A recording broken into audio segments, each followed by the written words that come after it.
6316.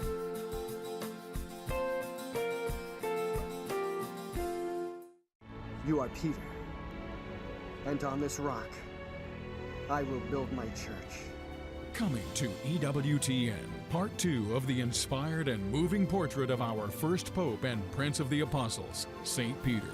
The award-winning Omar Sharif stars, continuing his stunning performance. When Peter and the apostles are tested in the streets of Rome, all eyes turn to the new shepherd for leadership.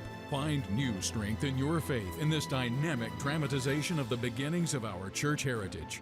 Part 2 of St. Peter, starring Omar Sharif, here on the Global Catholic Network, EWTN.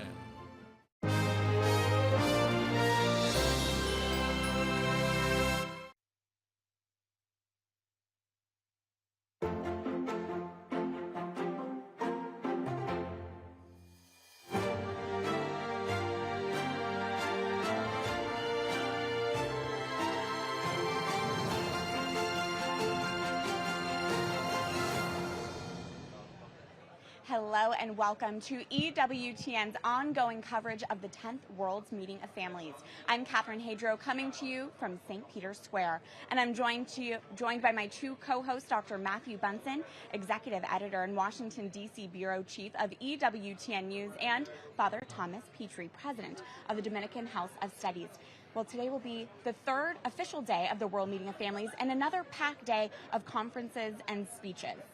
Well, it's going to be an amazing day. I think yesterday was jam-packed. It was wonderful. The talks were wonderful.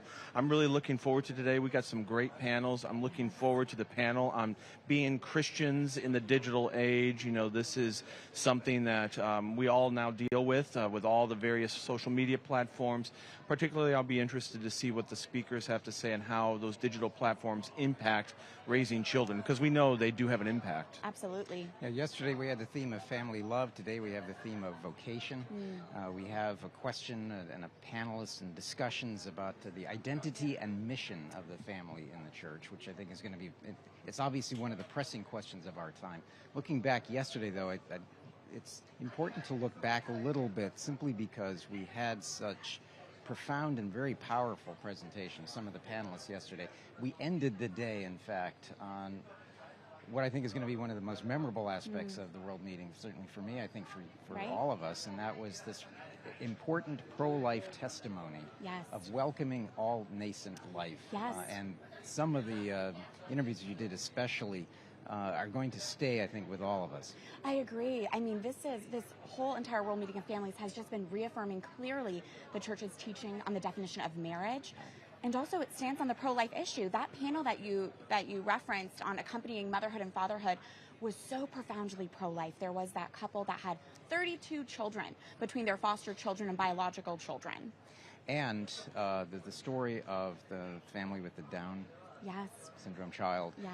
All of those coming together, I think, is a reaffirmation of the Church's defense of the dignity of human life. And then we also had that series of discussions on aging, on the elderly, and the role that they have to play in the life of the Church, but in the life of all families. Absolutely. Father, what stood out to you yesterday? Well, I think the word Matthew keeps using is the searing vulnerability of some of those families, the Conways, who I think we're going to have on later today,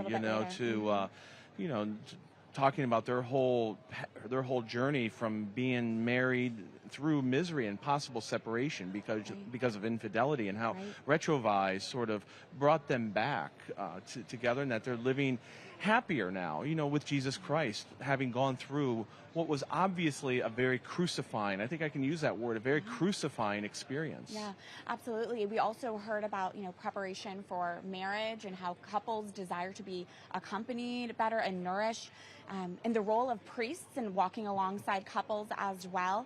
But yes, there was such great vulnerability, and I'm really struck by that. It takes a lot of courage to stand up here and share the darkest parts of your family and your own personal spiritual journey. To be judged by not just those in the attendance in the aula, the Paula VI Hall, but by a worldwide audience, to bare your soul in that way. But then also to make yourself even more vulnerable in the way that you asked for mercy, you asked for forgiveness. That's been a reoccurring theme here, hasn't it? That recognition of your own faults and the need to ask your family for forgiveness and mercy. It was, of course, this is one of the hallmarks of Pope Francis's pontificate, mercy and forgiveness, and the fact that we all need mercy. And it's not a cheap mercy, because a cheap mercy does not flow from the truth. A cheap mercy simply excuses, and that's not what Pope Francis is about. Authentic mercy flows from a true recognition of my sins and my failures, and truly being penitent and asking first God and then those whom I have offended for their forgiveness. These little moments, too, that resonate, I think, with all families. In this particular story of the Conways, that the wife saying to him at one point, "You never really said sorry." And his response at that point was, "I thought I had." Yeah. Exactly. Assumptions of communications, but also a classic guy thing. "Oh, I thought I had." Sorry about that. Sorry about not saying sorry. I know, absolutely. And I think it's important to note for our viewers, this is the 10th World's Meeting of Families. It was founded by St. John Paul II back in 1994. This one is obviously taking place at the Vatican, but it was delayed 1 year because of concerns surrounding the coronavirus pandemic. Not only that, it's also been limited in attendance. It's invite only, 2,000 families about, but they represent 120 countries. So we're still getting the global church coming together. It's similar in some ways to a synodal gathering. A synod brings together representatives of the church from all over the world, Episcopal conferences and organizations and congregations and communities. So in this way, it's 2,000, but I think it is very much representative of the diocese, of the countries around the world, and the universal experiences of families, but also the unique and specific experiences of families in different parts of the world. Yes. Well, I think also it differs very much from the last World Meeting of Families. Not only is it less people, it's here in the Vatican, but some of our guests have even told us that we're at the 2000, and was it 15 in Philadelphia, the last World Meeting of Families, that World Meeting of Families was much more of a party, which was much more festive. I remember those. In Dublin, too. And I remember the Dublin one, there were questions on some of the speakers. It seems as though the Holy See, and I suspect under the direct instructions of the Holy Father, that sometimes the speakers, if you have the wrong speakers at these papal events, they can distract from the Pope's central core message, which is always pro-family, as we understand it, pro-life, and he didn't want any of that. So this World Meeting of Families, the speakers have been vetted and are very good. That's a really good point. It's not various workshops going on simultaneously. Everyone's hearing the same thing. Right, and there, so far at least, has been, I think, a deliberate effort to pick up on something there, not to allow either agendas or ideologies to hijack what we're seeing here, which did happen from time to time. We saw in Dublin. In previous times, no. Yep. And would you say it's, again, only reaffirming clearly the Church's teaching on marriage? Absolutely. I mean, that's what we've been hearing. That's what the Pope said in his speech at the Festival of Families the first evening. All the families yesterday, this was one thing that was very striking to me. All the families yesterday were very clear that the reason they were able to come through the darkest moments of their marriage, or the reason they had the courage to accept 32 children, or the reason that they had found ways to be accompanied as newly married couples, was because of the Church and the Church's teaching. In fact, one presenter yesterday specifically said that if you're a family and you're a couple that do not take a deep dive into grace and into the Church's doctrine, you will face challenges that are insurmountable. I mean, that's really refreshing and true, because it's true. Right. You need the sacraments. Every family needs the sacraments, and that's been a reoccurring theme as well. The theme for the 10th World Meeting of Families is family, love, a vocation, and a path to holiness. And as you mentioned, it's broken down each day. Right. And today is a focus on vocation. That's right. So we're going to be looking at, I mentioned it earlier, the identity and mission of the Christian family, and then we'll have a panel on being Christian in the digital age, a panel on the vocation and mission in the existential peripheries. Now, that's sort of a vague sounding phrase, but it cuts to the heart of what one of the things that Francis has talked about, because he himself considers himself to have come from the peripheria, the peripheries of the world, the forgotten corners, or areas perhaps that have never really received much attention, or seemingly not to have received much attention in sort of the history of the church itself. Yeah. And then we have the idea of the matrimonial catechumenate, which I think is going to be of interest to you, and then to train carers and trainers. Family life is built on caring. Yes. Under very difficult and unusual circumstances sometimes, but that also entails a need for training and formation of those who are going to be caregivers. And I wonder if that, once again, will hit on this reoccurring theme of bringing the young and the old together. Yeah.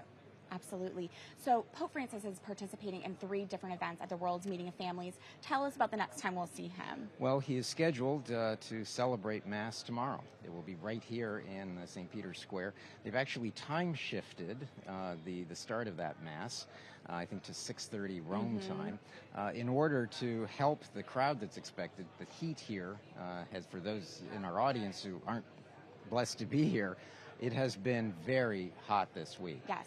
And this is, I think, a gesture for those who are going to be in attendance. It's supposed to be very sunny, bright.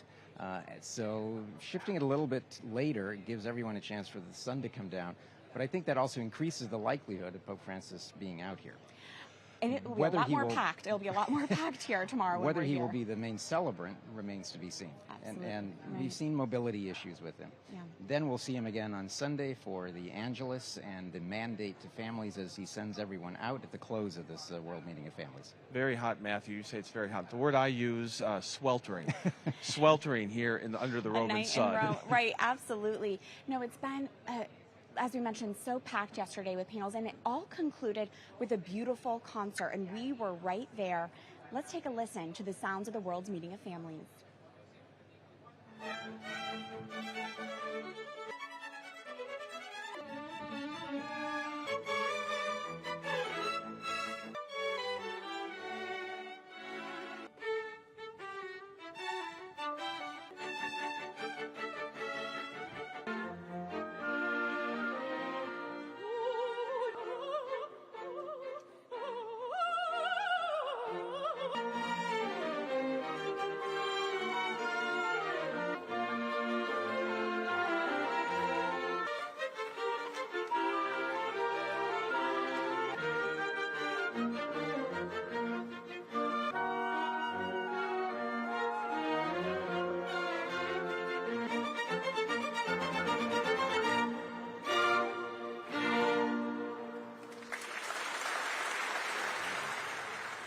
So beautiful. And we are joined now as we continue our coverage with Andreas Tonhauser. He is the EWTN Vatican Bureau Chief. Thanks for welcoming us here. I was going to say thanks for being here. Thanks for welcoming us here. And also, you hosted that concert last night. Tell us about it. Well, thank you for being here, and thank you for being with us here in Rome. Last night, the concert, it was beautiful. Not least because it was 2 Austrian composers, Schubert and Mozart, that were being played, so I felt just like home. I'm originally from Austria, from Vienna, here in Rome only since a short time with my family, so this concert was really a special perk for me as well. And what a beautiful way to wrap up the second official day of the World's Meeting of Families. Yeah, for a concert like this, those are traditional with World Meeting of Families to have musical interludes, but this seemed very special given its location at the Palazzo of the Lateran. Yes, the Lateran Palace, the home of the Bishop of Rome, which is, of course, the Pope. And there they invited the families. I think this was also to show that this was not only organized by the Curia, by the dicastery for the laity, but also by the Diocese of Rome, who have a very strong program for families, also for marriage preparation, an important topic also here at the World Meeting of Families. Yes. Yeah, so this, you mentioned the Diocese of Rome. There has been a lot of participation. Obviously, you have to have that on the part of the Vicariate of Rome, which represents and does the work of the Holy Father in Rome. How many logistical challenges are you aware of that they have had to overcome to stage something like this here in the Eternal City? Well, of course, there were myriads of logistical challenges. At the same time, very early on, they limited, as you know, the participants to this World Meeting of Families. At first, for concerns of COVID, when this whole event had to be postponed because of COVID. So they said, if we're going to do this, we have to do it through delegates, which also made them reach out to EWTN in the first place to say, can you help us to make this shown globally?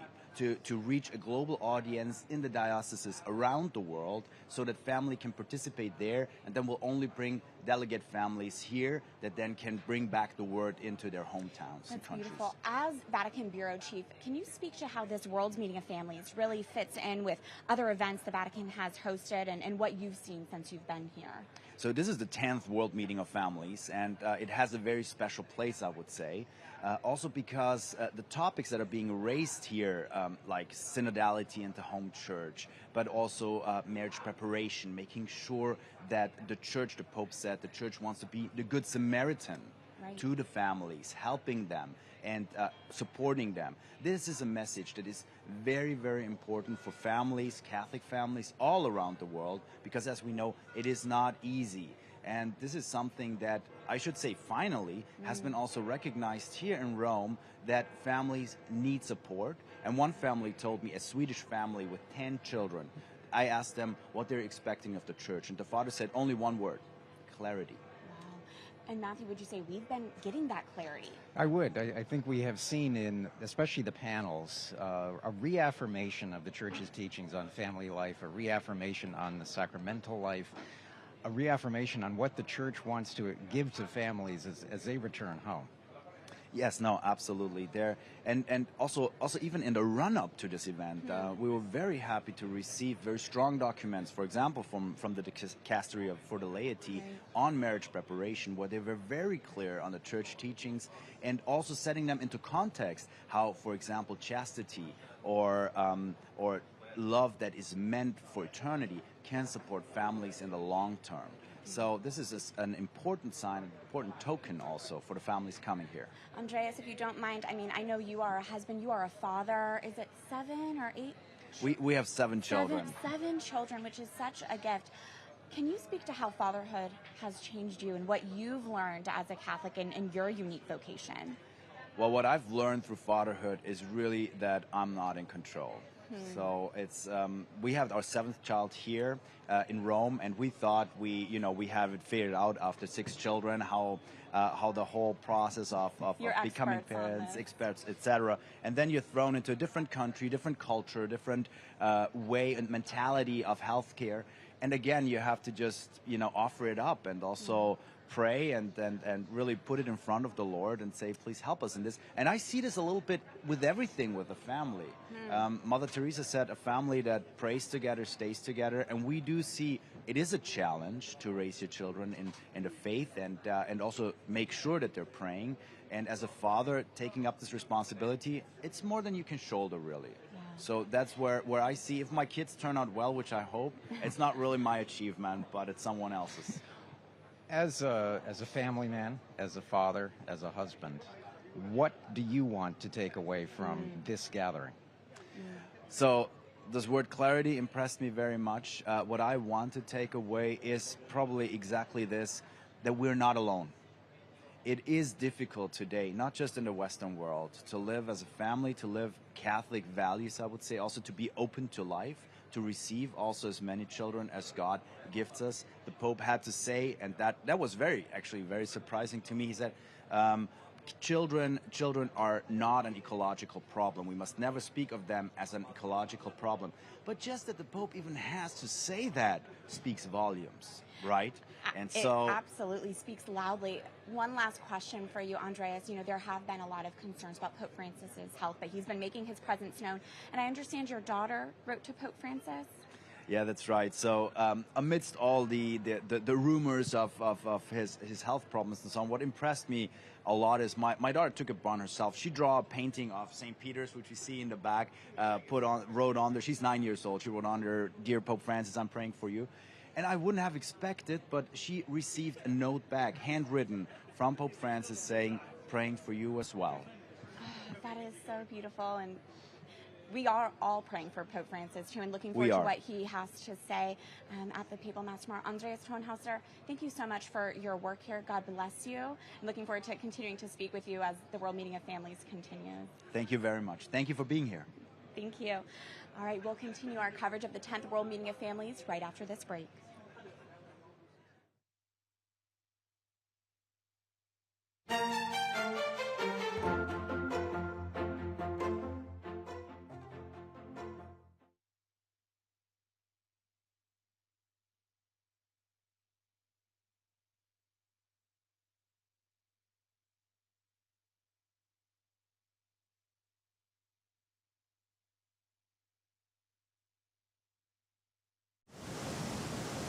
Is any among you sick?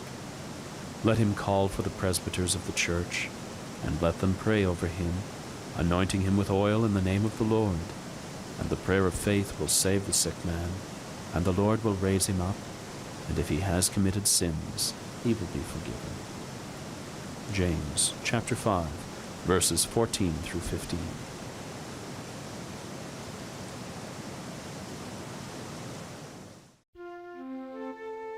Our Father, who art in heaven, hallowed be thy name. Thy kingdom come, thy will be done, on earth as it is in heaven. Give us this day our daily bread, and forgive us our trespasses, as we forgive those who trespass against us. And lead us not into temptation, but deliver us from evil. Amen.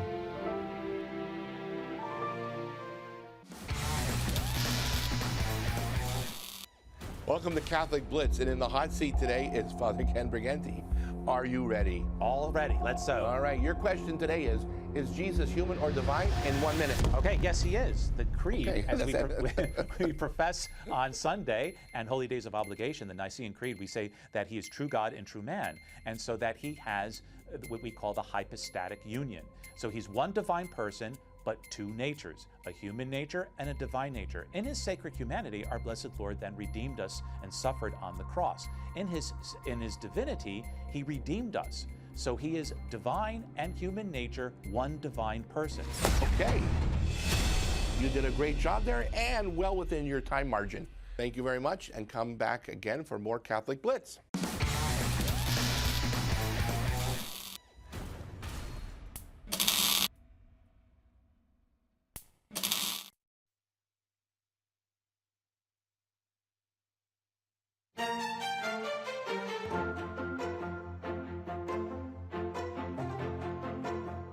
Welcome back as we continue our coverage of the 10th World's Meeting of Families right here in St. Peter's Square.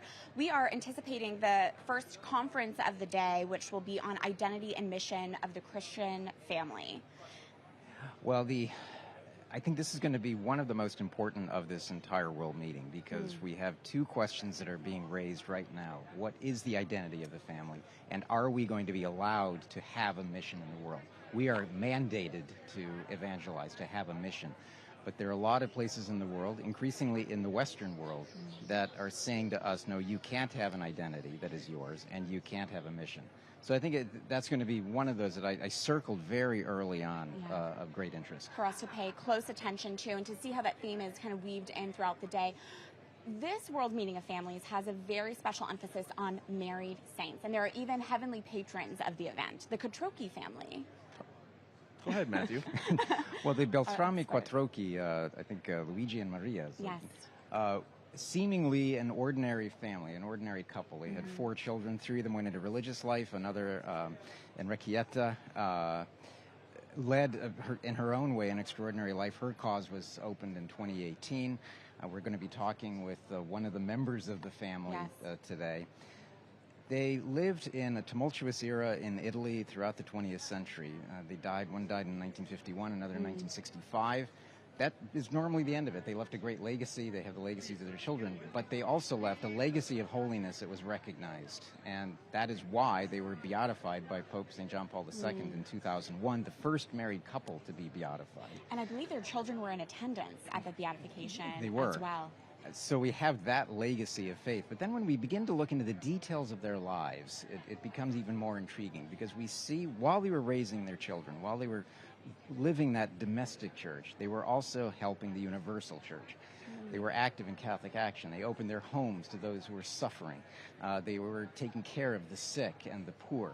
All of the things that we're all called to do, to live that faith in the world. Well, this is why, firstly, ladies and gentlemen, this is why Matthew Bunson, author of the Dictionary of Saints, Walking Saint Encyclopedia. Walking Saint Encyclopedia.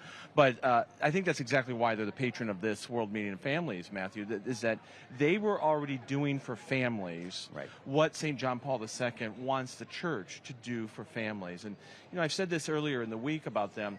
I love them because they show us that this sort of work was already being done at the turn of the century, in the early 20th century.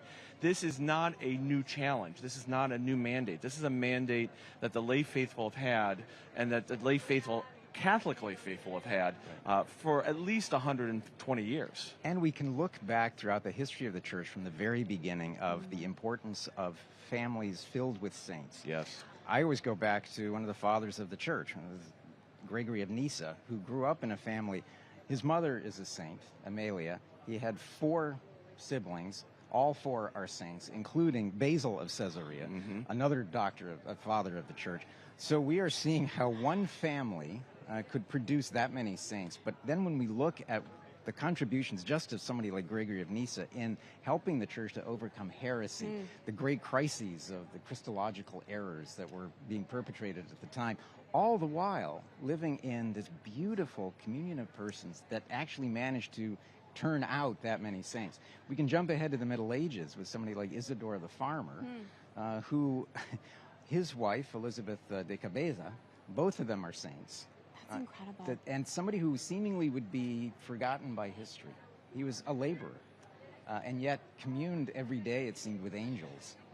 Again, you hit on it. It's the holiness in the ordinary, but that is what is extraordinary, you know. And just wow, what were those dinner table conversations like in the families with the saints? And I think something I'll just say this is, it seems like this event is to motivate and inspire us. How are we called to be saints today? What will the saintly families of 2022 look like? Well, I think the saintly families of 2022 will look in some ways very similar to saintly families throughout history, which I don't necessarily think the table conversations were always elevated. You know, it's not like they were always talking about Eucharistic miracles or, you know, St. Joseph and the Blessed Mother. I'm sure that was a big part of it. Right. But the things that will be different is that we're going to have saints and saintly families who are active. I think of Blessed Carlo Acutis, who play PlayStation, you know, who are active on social media, who find a way to live in our digital age that in a way that's pure and sanctifying and virtuous and can become exemplars for the rest of us. Yeah, so I think it's going to look like our ordinary life, but at a different pitch, at a higher level. An ordinary life lived in an extraordinary way. By God's grace. Pursuing the perfection of the virtues, which is one of the keys for the definition of a saint, of the determination of someone's sanctity. So you move from servant of God to become venerable. Based on that determination, after years of research and study, that this person really did not just pursue the virtues, but perfected them to a heroic degree. How that's perfected, though, under ordinary circumstances, we come back to the Beltrami Quattrochis. Right. They perfected the virtues to a heroic degree in their ordinary lives. It wasn't some great, massive epic. Right. It was daily, what an old editor friend of mine used to refer to as the grunt work of daily life. Well, speaking of the saints, World Meeting of Family was founded by a saint, St. John Paul II, and he spoke beautifully and powerfully on the family throughout his pontificate. In fact, let's take a listen to this.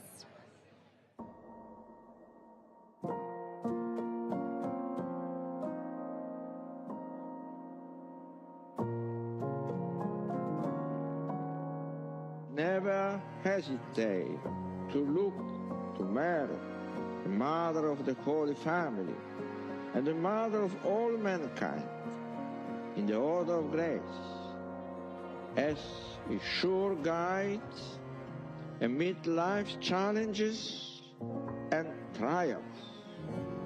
I commend your families to Mary's maternal protection and prayers. May she, who ponder in her heart the mystery of God's love as it was revealed in the life of her Son.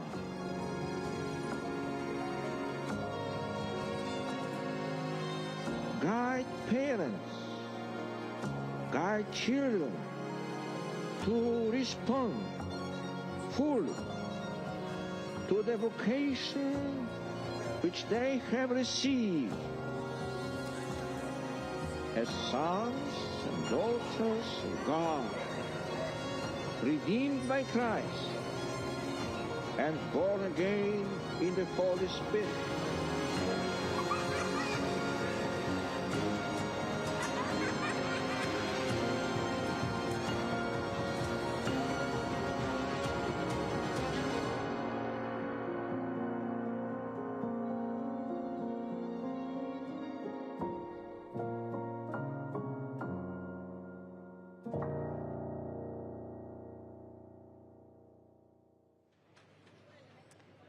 Such powerful words from a saint, St. John Paul II. What a beautiful video produced by the Knights of Columbus. And we are joined now by our next guest, Kelsey Wicks, who is Interim Executive Director of Catholic News Agency.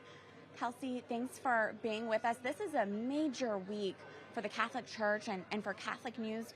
What has been standing out to you here at the 10th World's Meeting of Families? Well, thank you for having me, Catherine, Father Petrie. I think that the breadth of the testimonies of the families and the marriages has been incredible. Everything from childless couples to young and old couples rescuing their marriages to grandparents deeply involved in the raising of their grandchildren. So I think the testimony of how important the sacrament is for people living this in all sorts of ways, every age, you know, the vocation to marriage and family, and what the grace of the sacrament can provide. You're currently the Interim Executive Director of Catholic News Agency. Can you tell our viewers a little bit more about what Catholic News Agency does? That is correct. I'm the Interim Executive Director of Catholic News Agency, and we are sort of like the AP, as I say, of Catholic news. So we report on breaking news, news affecting the Church from a Catholic perspective. It's an incredible honor to be involved in an agency that's interested in getting out the latest events and happenings in the Church from a Catholic perspective. Yes. You know, this is, as I mentioned, a major event happening in the Church right now, the 10th World's Meeting of Families. Back in the United States, it's also a really significant time as we're awaiting either any hour now or any day now, a possible Supreme Court ruling on Dobbs versus Jackson Women's Health Organization. Kelsey, I know CNA has been covering this extensively in the lead up and will continue to do so. Can you speak to why this Dobbs Supreme Court case is so important right now? Well, Catherine, if the leak is upheld in just a few days or a few hours, right. It will lead to the overturning of Roe versus Wade. So this is a momentous first step in the pro-life movement. Obviously, we know that the overturning of Roe versus Wade does not end abortion. It simply reverses the issue back to the states. Right. And yeah. There's a number of people obviously who are upset, and we've seen how there have been protests of pregnancy centers, fire bombings of pregnancy centers. In fact, just yesterday we've received word that the Department of Homeland Security has been in touch with various Catholic dioceses and Catholic institutions about really what is a terroristic threat of what's called the Night of Rage, Yes. the evening that the Dobbs case comes down, if it is in fact along the lines of the leaked draft that we saw about a month or so ago. Can you speak a little bit about just what this means, what these people who are so viscerally opposed or viscerally in favor of abortion, what's going on there? You know, I think there's a great difficulty in accepting this return to the truth of human life. And I think that that's something that's been paralleled in many other decisions. You know, Dr. Gracie Christie was just interviewing her husband the other day, and he said, you know, we saw this with integration. There was a lot of pushback. It was the right move to do, and there was difficulty socially in accepting the truth of the human being, the truth of human nature, and the rights of man. And I don't think that we should be surprised by this. Sin works in ways to cloud the judgment. And so, you know, we really need to be prepared. We need to be prayerful, and Absolutely, I know, and we are seeing kind of sin on its face. And I even know Catholic News Agency created this interactive map. Can you speak to that? And I think that viewers would be really interested in hearing more. Yes, on that. our reporter Jonah McEwen did a great job creating an interactive map of all the places where pregnancy centers have been firebombed, attacked, vandalized. It has been an increase of enormous proportions since the leaked draft. We already knew that religious vandalisms were up since 2020 by a large amount, and now it's accelerated with the leak of Dobbs. And I think that, what we're seeing in our reporting and what Jonah has captured in that map is that the people who are doing the most to assist women are the ones targeted. Well, it's really kind of shocking, the hypocrisy on this, right? That they will argue that we're simply pro-birth, we're pro-natalist, and we won't do anything to help women after the child is born. And then we have pregnancy centers and women's centers to help women after the children are born. And so, great, thanks for that. We'll attack that then. That's what we'll attack. Right, exactly. Well, I thought it was shocking when the Wisconsin Center was firebombed.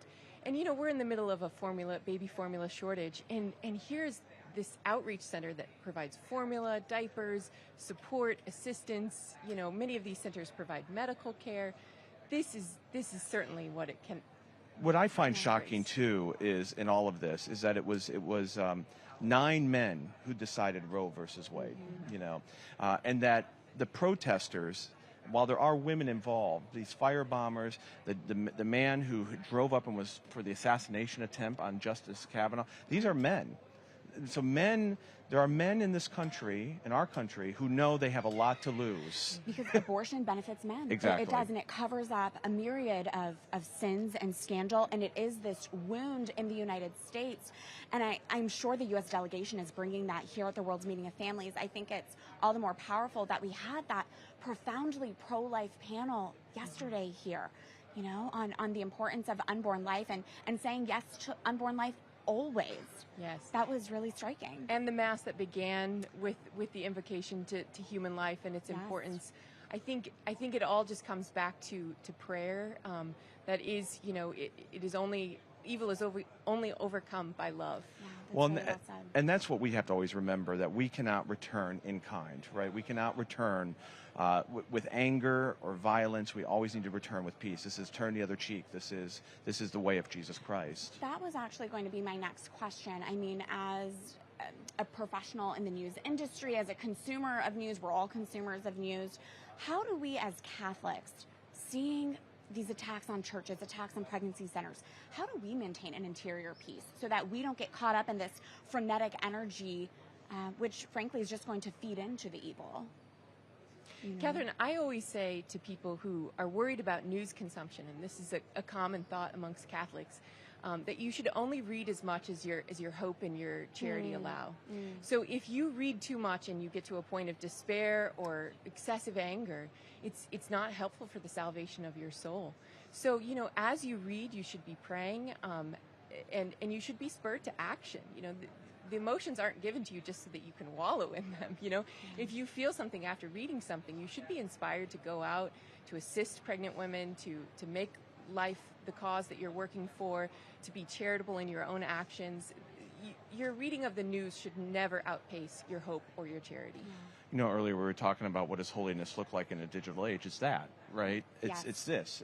It's never allowing Twitter or Facebook or Instagram or whatever these things are to take away your joy and your delight. And your peace. No, absolutely. So the theme for the 10th World Meeting of Families is family, love, a vocation, and a path to holiness. We've heard lots of discussions on vocation, and again, the importance of married couples and priests working together. Kelsey, if you wouldn't mind, can you speak to why this theme is even important to you and what you're taking from this theme? Yes, I think this theme is enormously important because the sacraments really are our pathway to God. They open up enormous avenues to grace.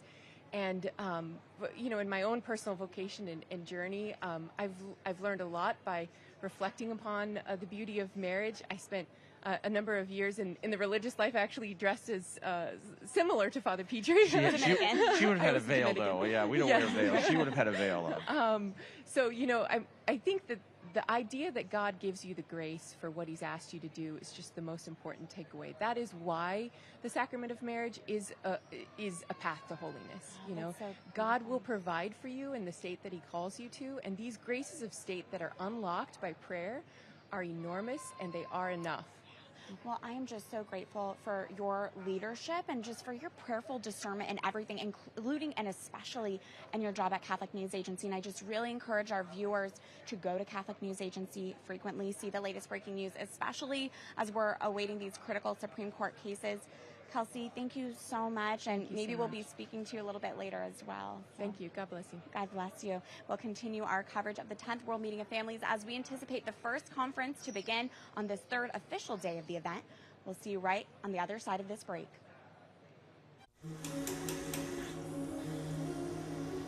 I wonder if anyone will come today. If they could only understand how great his love is. And what his grace can mean for our lives, and that his infinite mercy can heal even the deepest hurt.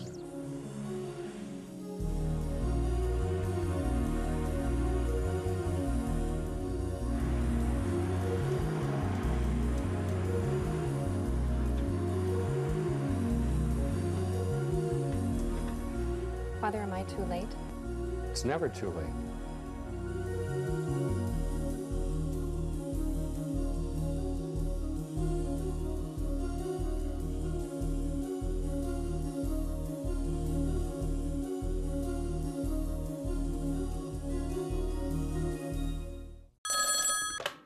Now?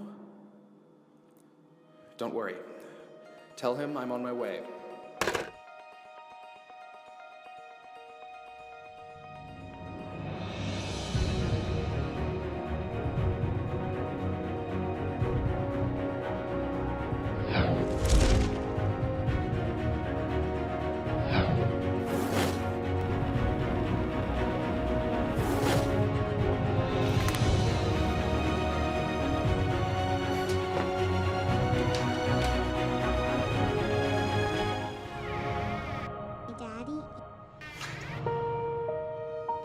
Of course I was going to make it home to tuck you in.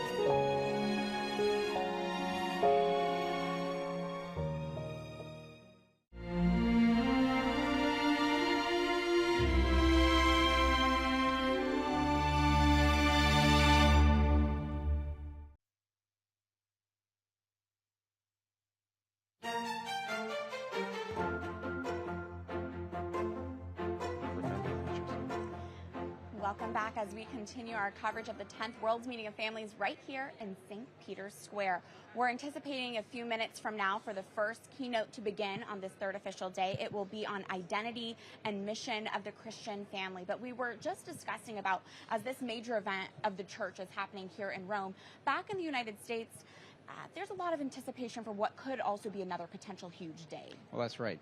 All of us, even here, are waiting for, would be usually 10 a.m. Eastern time, so 4 p.m. time here, right.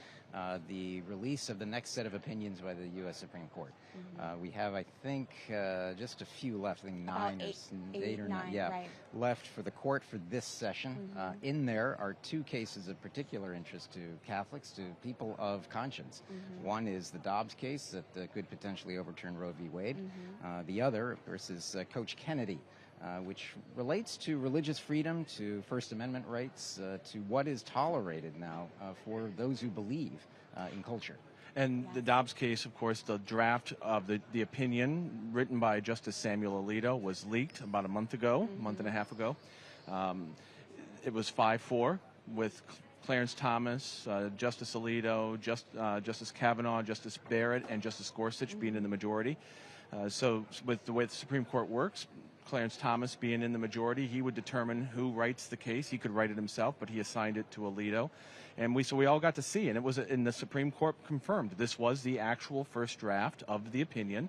And it was a complete reversal of Roe versus Wade, basically abrogating both of the, and Planned Parenthood versus Casey in some ways, right? So the question is still, since it's the first draft, it circulates to the other Supreme Court justices whether or not there were arguments to modify it, what the dissents are going to say, whether or not Justice Roberts, Chief Justice Roberts, was able to perhaps manage to moderate it and still get 5 votes on there. So we don't really know what's going to happen on this. Or moderate it and get to 6. Exactly. Which would, I think, in the court of public opinion, not that really matters at this point, given the reaction that we have already seen to this decision. Even a 5-4, even a 9-0 decision would be a source of uproar in the country, which we know will not happen. But for Justice Roberts, is that navigating what is going to be a torturous political environment now. It's a fascinating political environment back in the United States, and a fascinating time for American Catholicism, because Justice Roberts is a Catholic. He's a Catholic Supreme Court justice. We have a Catholic president of the United States and a Catholic Speaker of the House, and yet so many of these prominent Catholic politicians are going to be very vocally against what this Dobbs decision likely will be, and that's a lot to navigate as well. Well, and even beyond simply opposing this obvious potential decision, we have the Biden administration. Again, as you say, Joe Biden is the second Catholic to be elected president. He's gone all in on the question of abortion with things like the Women's Health Care Protection Act that I know you've covered, that would codify Roe into federal law, that would also de facto allow abortion up to birth. Paid by our tax dollars. Yes, it really is. It's a remarkable thing. I mean, with Justice Roberts, of course, the standard interpretation of him is that he's always trying to preserve the image of the court. There was a poll that just came out yesterday that said confidence in the Supreme Court is at an all-time low in the United States. I'm sure this is not the first time that's the case in the history of our great country. For me, the question is never politics or popularity, right? It's the question of truth and being correct. And in this case, not only being truthful and what the truth is, but we're talking about innocent lives here. We're talking about the greatest slaughter of innocent lives in the history of mankind because of abortion. That's right. A couple of things that actually, to bring this all back, Dobbs has ramifications for this World Meeting of Families. I say that because as certainly the delegates here go home, but as the world watches this tragedy unfold of abortion across the globe, this Supreme Court decision is going to have direct ramifications for family life going forward. And for 2 different ways. We have if Roe is overturned, abortion isn't going to be declared illegal in America. This goes back to the states. That has to be stressed repeatedly. Absolutely. That means that there will be states that will move immediately to ban all abortions. But then we're going to have a lot of states that will move to codify it in their state constitutions. There's a very important referendum coming up in Kansas, for example. Early voting starts I think on July 14th. The actual vote, I think, is August 2nd. That's going to be the first major vote after Roe as to what happens in what is presumably a very conservative place like Kansas. But then there's going to be the inevitable backlash. We have seen the violence on the part of the pro-abortion movement at the mere prospect of Roe being overturned.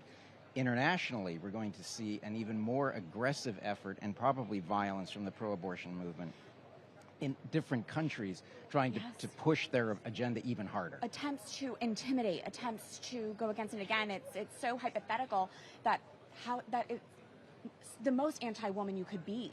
Centers that are quite literally built to accompany women, because yes, we're talking about abortion and the devastating effects it has on unborn life. I mean, I can't help but 60 million, more than that in the United States alone, but also the wound this has on all women and on families. Children missing their siblings. Well, it's important to say, Catherine, too, that these pregnancy centers, we're talking, no one disputes, right, that some pregnancies are really difficult pregnancies that happen, they're unplanned, or they happen because of terrible circumstances. And abortion is not the answer to that, as much as people want to think it is. It might seem like an easy out, but as you know, from your own work in the pro-life movement, there's tremendous psychological, spiritual, and emotional ramifications from having an abortion. But more than that, we all know that the Guttmacher Institute, which is the institute of Planned Parenthood, who are very honest about their statistics, because they don't see a problem with abortion. The vast majority of abortions, the reason women give is, I'm not ready to be a mother. Well, and many women, most women who get abortions are already mothers, and they've not been helped, and they've not been properly assisted in that way. And so I think this is important. There's this theme here at the World Meeting of Families of coming together, the need for community, the need for multiple generations to be together. And a natural fruit of that is that you can't, when the grandparents are around, when the aunts and uncles are around, there's a built-in community there that we've really gotten away from in our modern world. In a healthy family life, there are built-in resources. Yes. But it's also very incumbent on the pro-life movement, but especially the church, to devote those resources to those who find themselves in an unplanned pregnancy, those who are in need of childcare, those who can then find the courage and the resources to say, no, I want this child. I'm called to have this child. We've been talking about the prophetic voice of St. John Paul II. I can't help but think of the prophetic voice of St. Pope Paul VI as well. And here, we're in just a few minutes going to go to Paul VI Hall for the first keynote speech, but he really saw how the introduction of contraception was ultimately going to lead to this. 1968, Humani Vitae. I know, Father, you've done extensive research on Humani Vitae, but that set the stage, I think, for two important things. First, there was the Church's answer to the demands on the part of the modern world to surrender who we are, that identity and that mission. But then it was also to recognize that these cannot be changed. There are teachings that we cannot violate.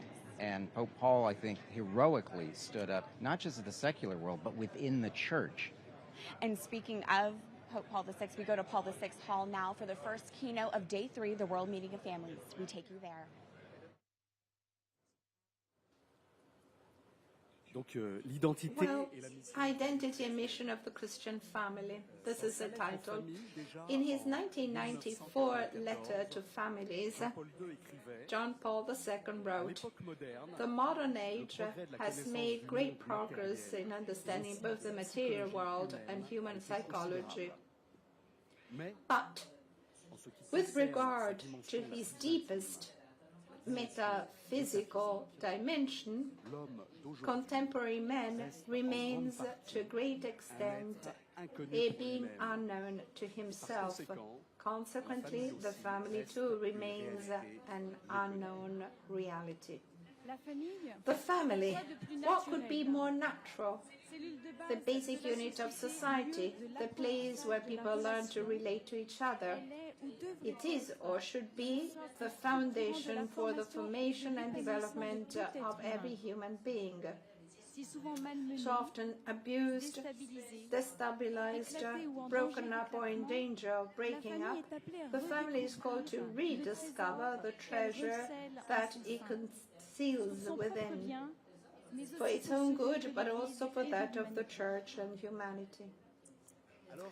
As in the parable of the treasure hidden in the field, which invites the protagonist to sell everything, to let go of everything, to buy this field in order to unearth this treasure and finally to live from it, let us take this time to glimpse and access these riches buried in each family by grace, and which in turn to be a gift for the mission of the Church and for the world.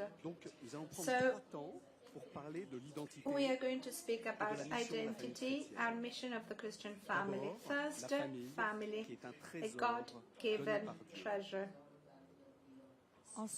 Then the family, a treasure to be unearthed and kept alive.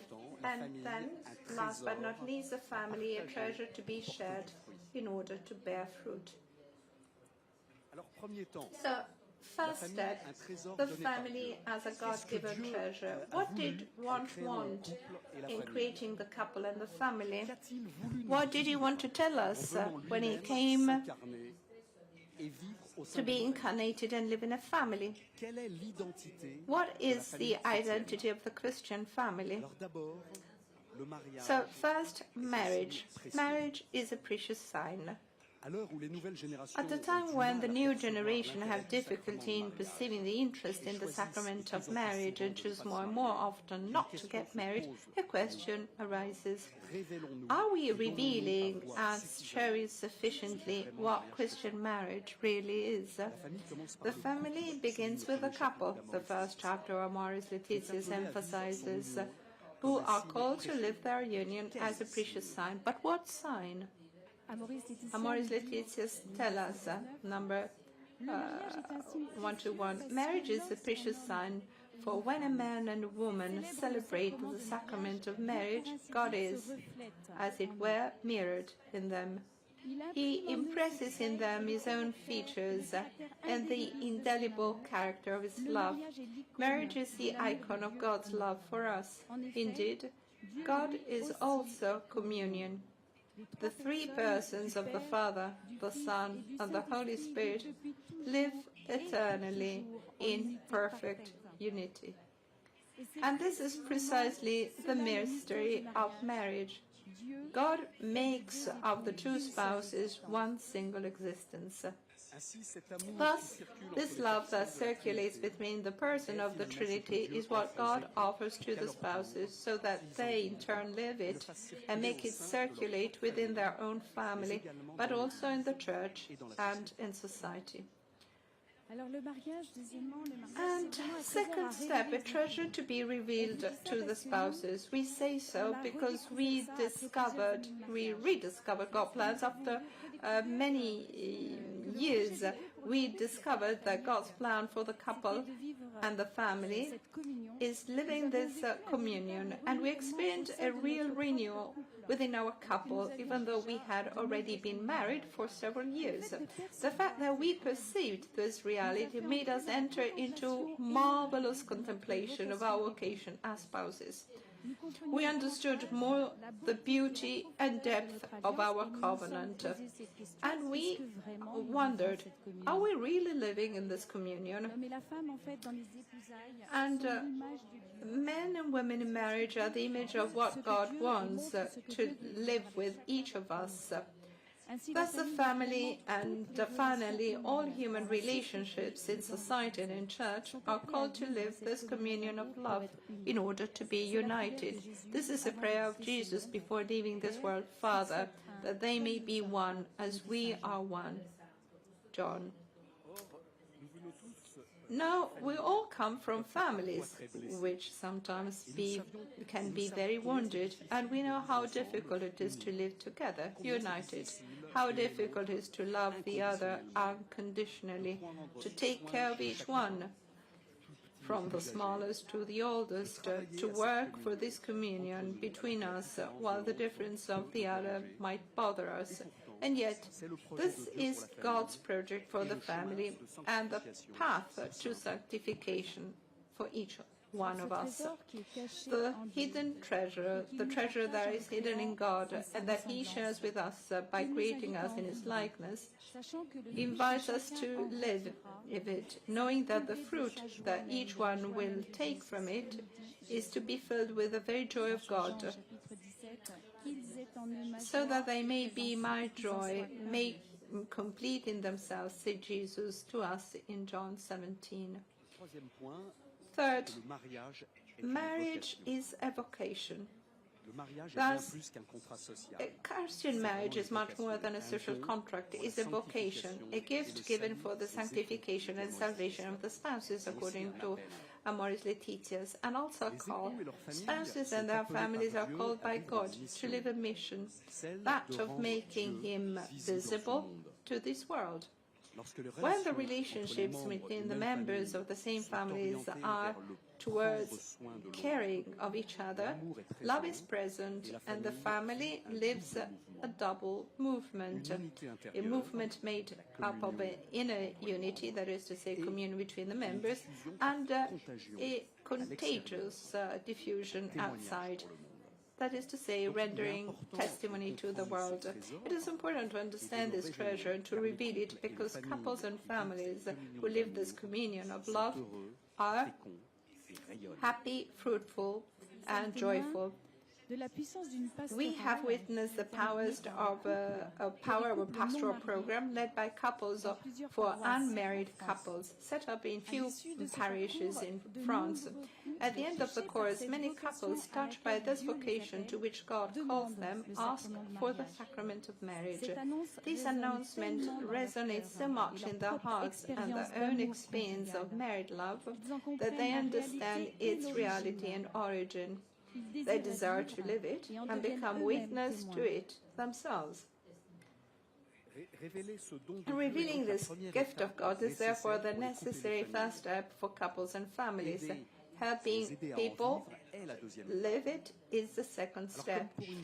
It's like a treasure hunt, a hidden treasure, and therefore we need clues to help us move into the right direction and find it, to help us in a certain way to dig it up, to unearth it, what is buried in the heart of our marriage, and bring it to light.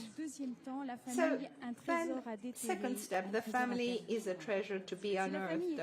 If the family is really a treasure for the world, how can we help it to grow stronger and shine so that it may attract and allow others to choose this vocation to which God calls them?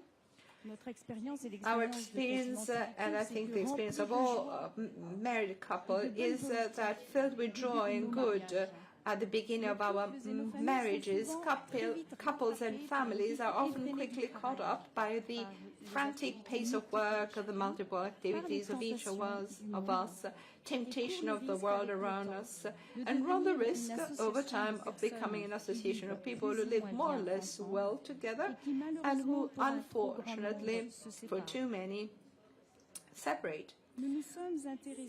We wondered, how can we live as a couple and as a family in loving relationships that unite us deeply, relationships that lead to communion? And we, together with our children, along all these years of married life, we understood that there were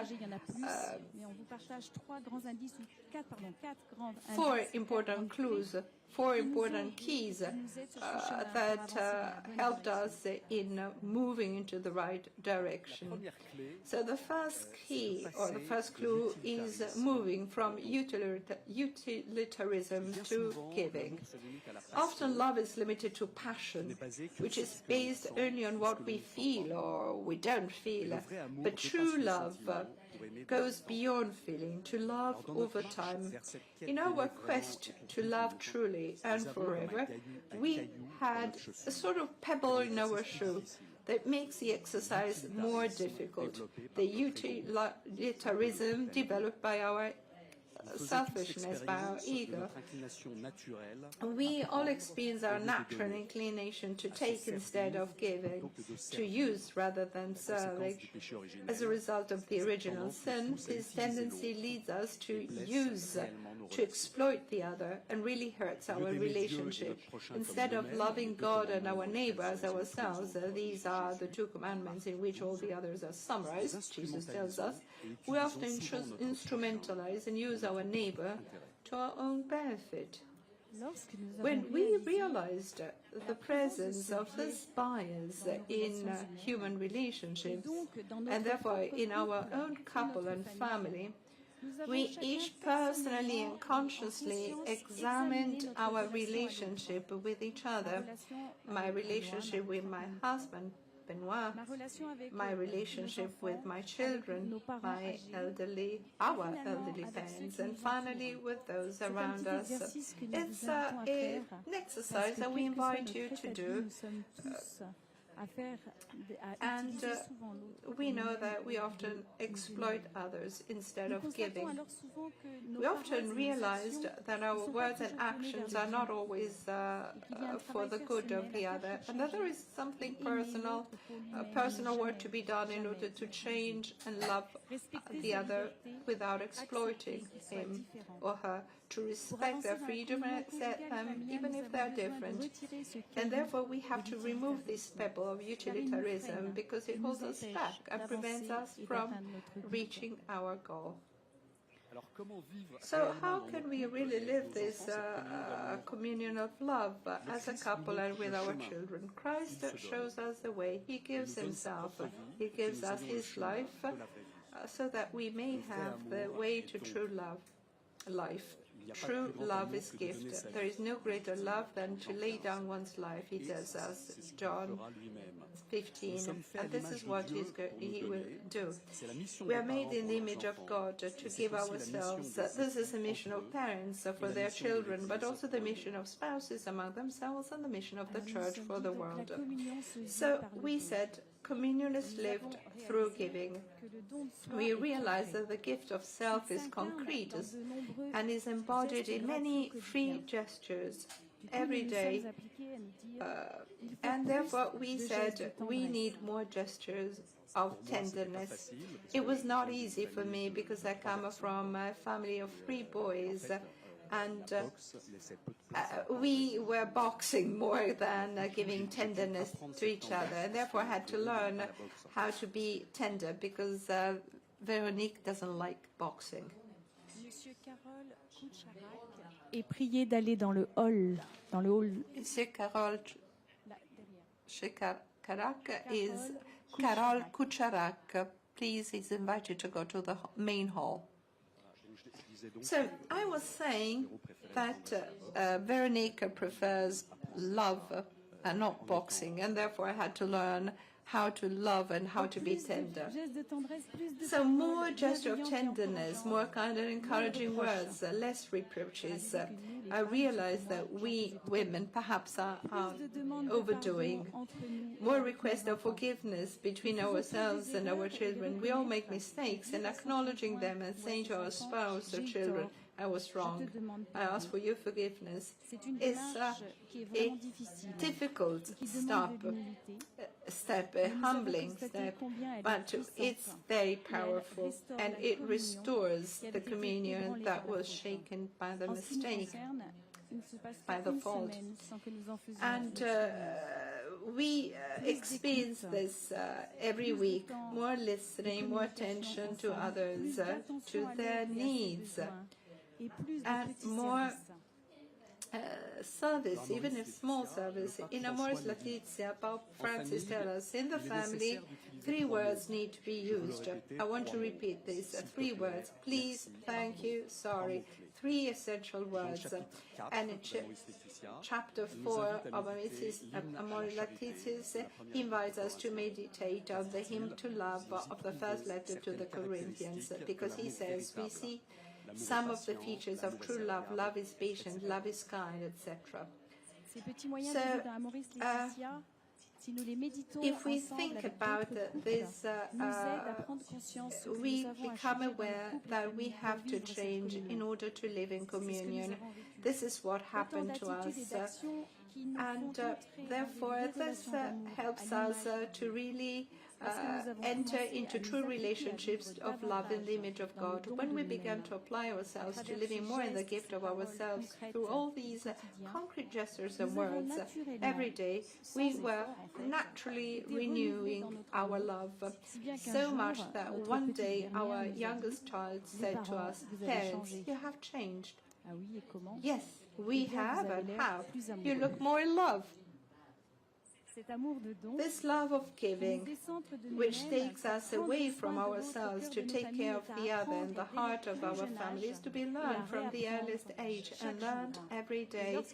And when it's really lived and enjoyed, it really spreads around us, and therefore the church and society. It's the joy of love that spreads around us, the living love that circulates.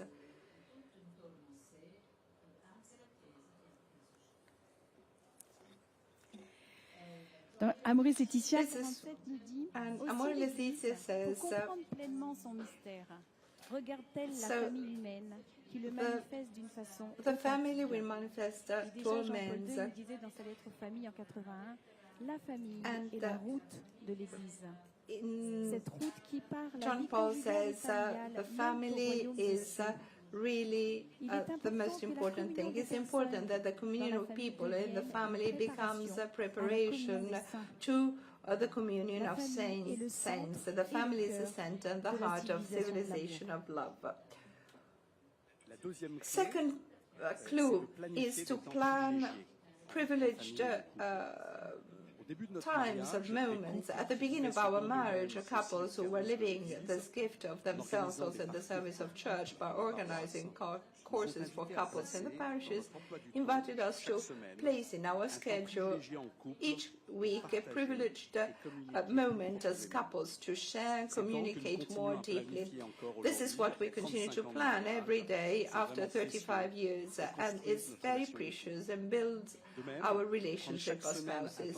In the same way, taking quality time each week to play with our children is the expression of love we have for them and teaches them to take time and give time to others. Celebrating and opening our families to others, following the example of our Eastern brothers and sisters who generously welcome and rejoice in these new encounters, is also the vocation of our families, educating us to share and live in communion with others. Third key or clue, through him, with him, and in him, abide in God. These couples invited us to pray with them, thus questioning us on the place that we ourselves made for God within our family. Handling on faith, Amoris Laetitia says, presumes that parents themselves genuinely trust God, seek Him, and sense their need for Him. These couples believed in it and lived it. Their testimony touched us and led us to desire to live the same thing as they did. And we realized that Jesus, by choosing to begin his public life by participating in the wedding feast at Cana, doesn't he show his desire to be present at the heart of our marriage, the sacrament of marriage? Why deprive ourselves of his help to transform our daily water into festive wine? Now the wine, of course, is a symbol of joy for the Hebrews. The joy that Christ gives us is much better than the one produced by simple men's hands. The steward is astonished, and so are we. But this is true. Amoris Laetitia's number 3:17 says, if the family is centered on Christ, he will unify and illuminate its entire life. In a very simple way, we have introduced grace. We have taken little times of prayer as a couple and with our children. We have read, we shared with them some gospel passages, and we read it, but we did not understand it fully. We participated in sessions that invited us to pray as a family. Today, when our children are parents themselves, so we see that they naturally pass on this daily life with God to their own children.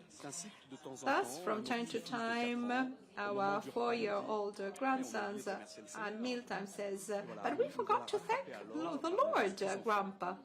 We're called to order our grandchildren, and in the same little man talking with people in the street says to them, goodbye, sir, I love you, leaving his counterpart both surprised and moved. The child is a sponge that absorbs and gives back what it receives. In a culture full of love in which he or she knows to be loved by God and parents, he or she will spontaneously give it back to the society in which they will grow up. Thus God, who is the source of this love of communion, through the simple family times of quality, these times of prayer in family, is flooding our hearts and those of our children with this love. Number 4, rekindle the flame.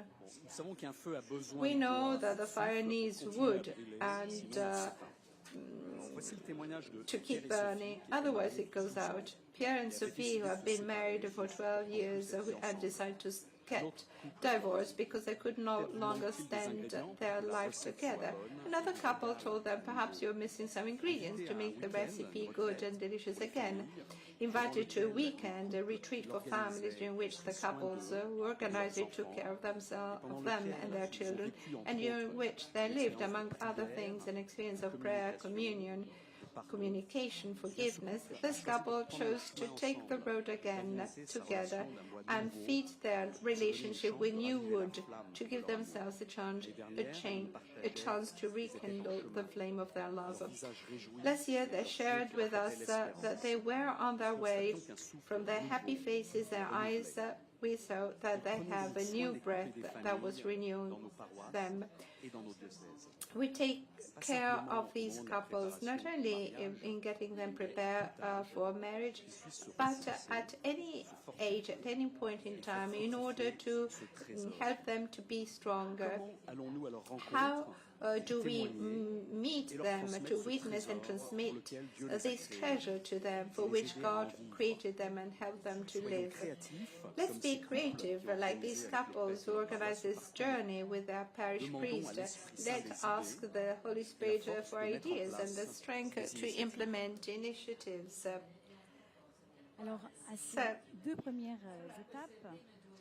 We have 2 steps. The first, reveal the treasure and give keys to couples to enable them to live the treasure of communion buried at the heart of their spousal love.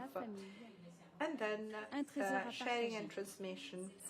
Third, family is a treasure to share. This is the missionary call of couples and family. This treasure of Christian family must be made to shine in the open. The joy of love is communicative and takes with it those who are lost and alone. Thus, as Amor Letizia says, it is necessary on one hand to awaken families, to make them aware of the gift that they represent within the church, and on the other, it is important that the church learns to value the gifts that the Spirit confers on the family, recognizing it as a protagonist of evangelization. Family must be at the same time domestic churches and a leaven of evangelization in society. The first mission of a couple is to give life and to educate it. And in this education, the Christian couple will also have at heart to make the divine life live and grow. It's like a mustard seed in each of their children on the day of their baptism. Too often we parents take care of academic training of our children, but out of modesty or lack of conviction, we couples, we delegate the transmission of faith outside the family.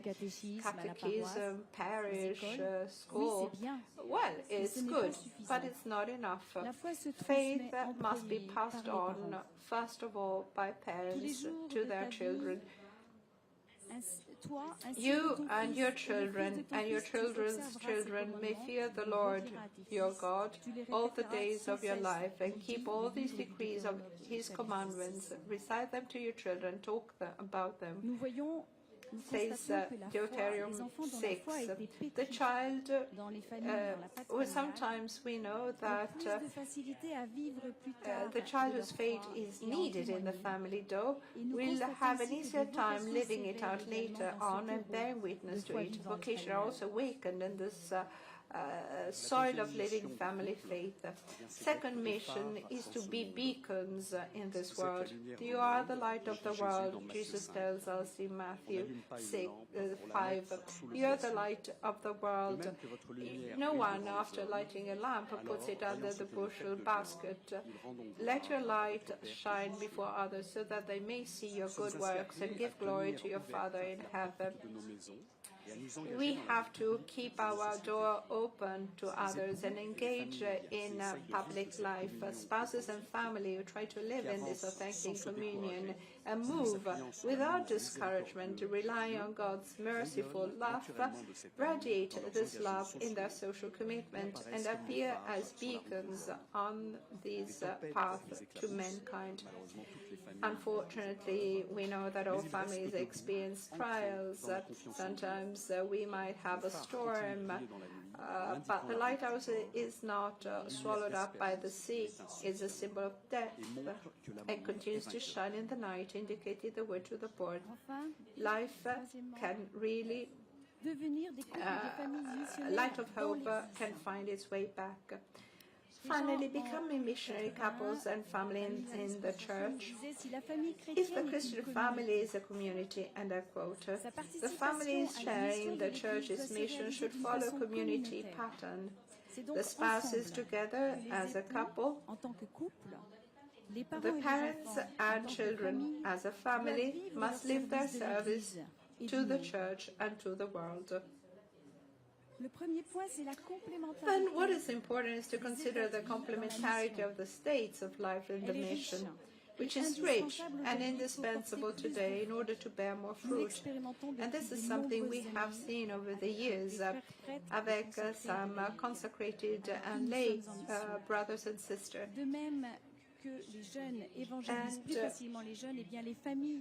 Just as young people more easily evangelize young people, families can more easily reach out to families. St. Paul understood this very well because he surrounded himself with couples like Priscilla and Aquila to evangelize. In the early days of the church, we have to remember that the gospel spread in the Mediterranean basin, also through the missionary work of couples, as Pope Francis pointed out in January 2019 at the Rota. One is impressed and moved by Paul's acknowledgement of the missionary work of these spouses, and at the same time one can recognize how the synergy was a precious gift of the Spirit to the first Christian communities. The missionary dimension of the Sacrament of Marriage.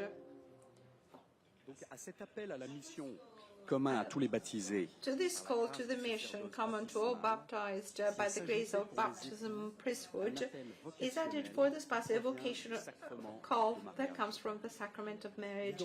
The identity of the married couple is characterized by its sacrament. So the charism proper to each of the two spouses are enriched by the charism of the couple itself as a full entity in one single flesh.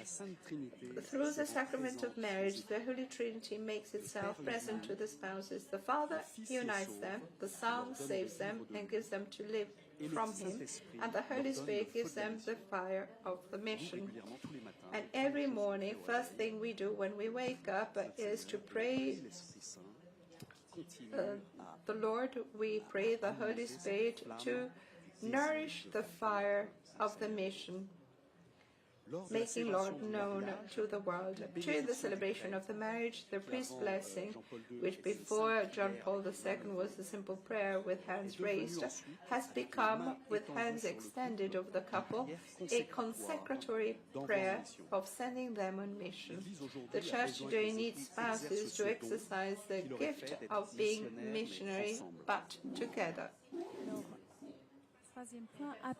Let us call couples to mission, not the husband or the wife alone, but the two spouses together. The mission of a married couple is much more than a man and a woman who get along well to announce the gospel. Is a spousal community that shines. Amoris Laetitia's number 200 tells us. The Synod Fathers emphasized that Christian families, by the sacred grace of the sacrament of matrimony, are the principal agents of the family apostolate, above all through their joy-filled witness as domestic churches. Parishes dare to call couples, husband and wives, to serve together. Couples, let's dare to answer with one single voice. Don't be afraid. The radiance of cultivated love will become attractive by itself. The spouses naturally reveal the beauty and strength of this sacrament that unites them and take in their wake other couples and young people who commit themselves to serve the church in their turn. Let's not give up the commitment to serve as a couple by thinking we are not capable. We have all our talents and limitations, but God knows it. And yet, He trusts us and asks us to be missionary disciples. There are fruits coming from this mission as a couple and as a family. It's by giving that we receive, said St. Francis of Assisi. For us, spouses serving together is a virtuous act that bears many fruits for our couple and our family. The first is the admiring discovery of our spouse's talents that we can see up close in the free missions that we do together. This admiration is nourishing our mutual love. This missionary commitment is a constructive factor of sharing between us. We are marveling and communicating about a mission. The joy we gather together from this gift in the name of the Lord enriches our couple and makes it grow. Finally, our children participating in certain services with us naturally learn the free gift of themselves for others.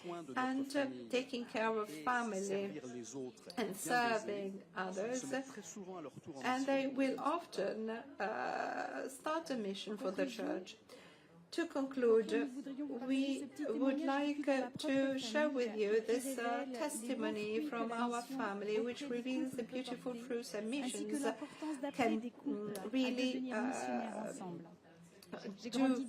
I grew up in a mountain village in France with Catholic parents, my mother practicing by conviction, my father by tradition.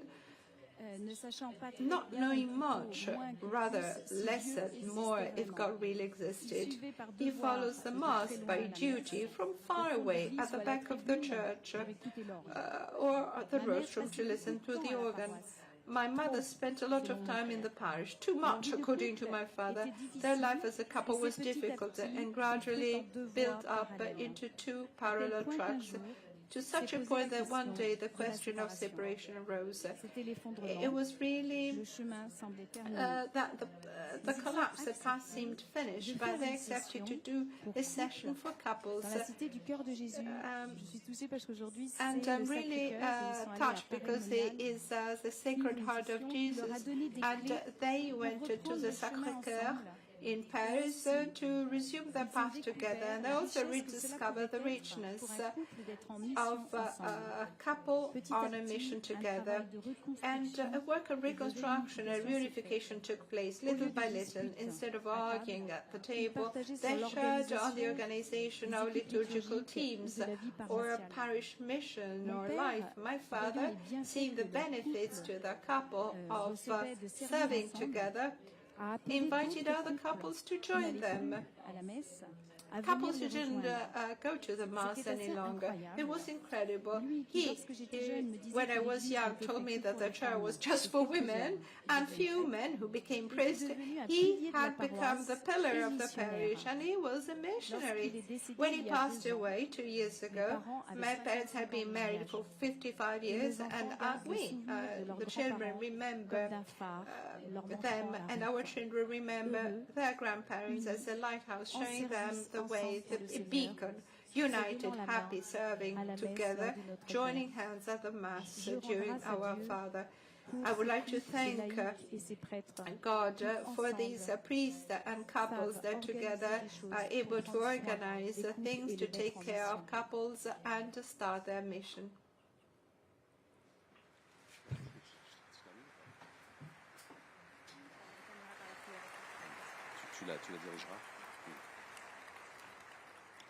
Voilà, Amoris Laetitia nous dit l'Église est un bien pour la famille Amoris Laetitia says that the church is good for the family is good for the church. Let us take care of couples and family. Let us allow them to strengthen themselves, to cultivate their love, and let us call them to the mission to radiate it in the works of compassion and evangelization with our pastors. And as Amoris Laetitia reminds us, the Christian proclamation on the family is good news indeed. So let's convey this message. Let's transmit it today. Young people need to understand it.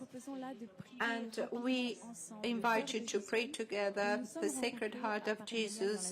We met in Sacré-Cœur.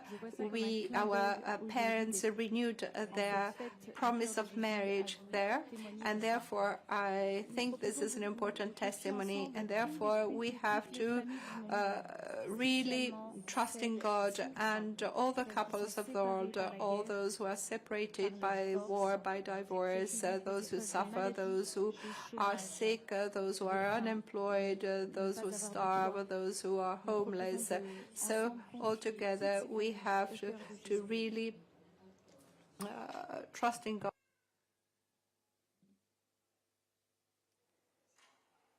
Cœur de Jésus, nous te confions ces familles. Sacred Heart of Jesus, we trust in you. Amen.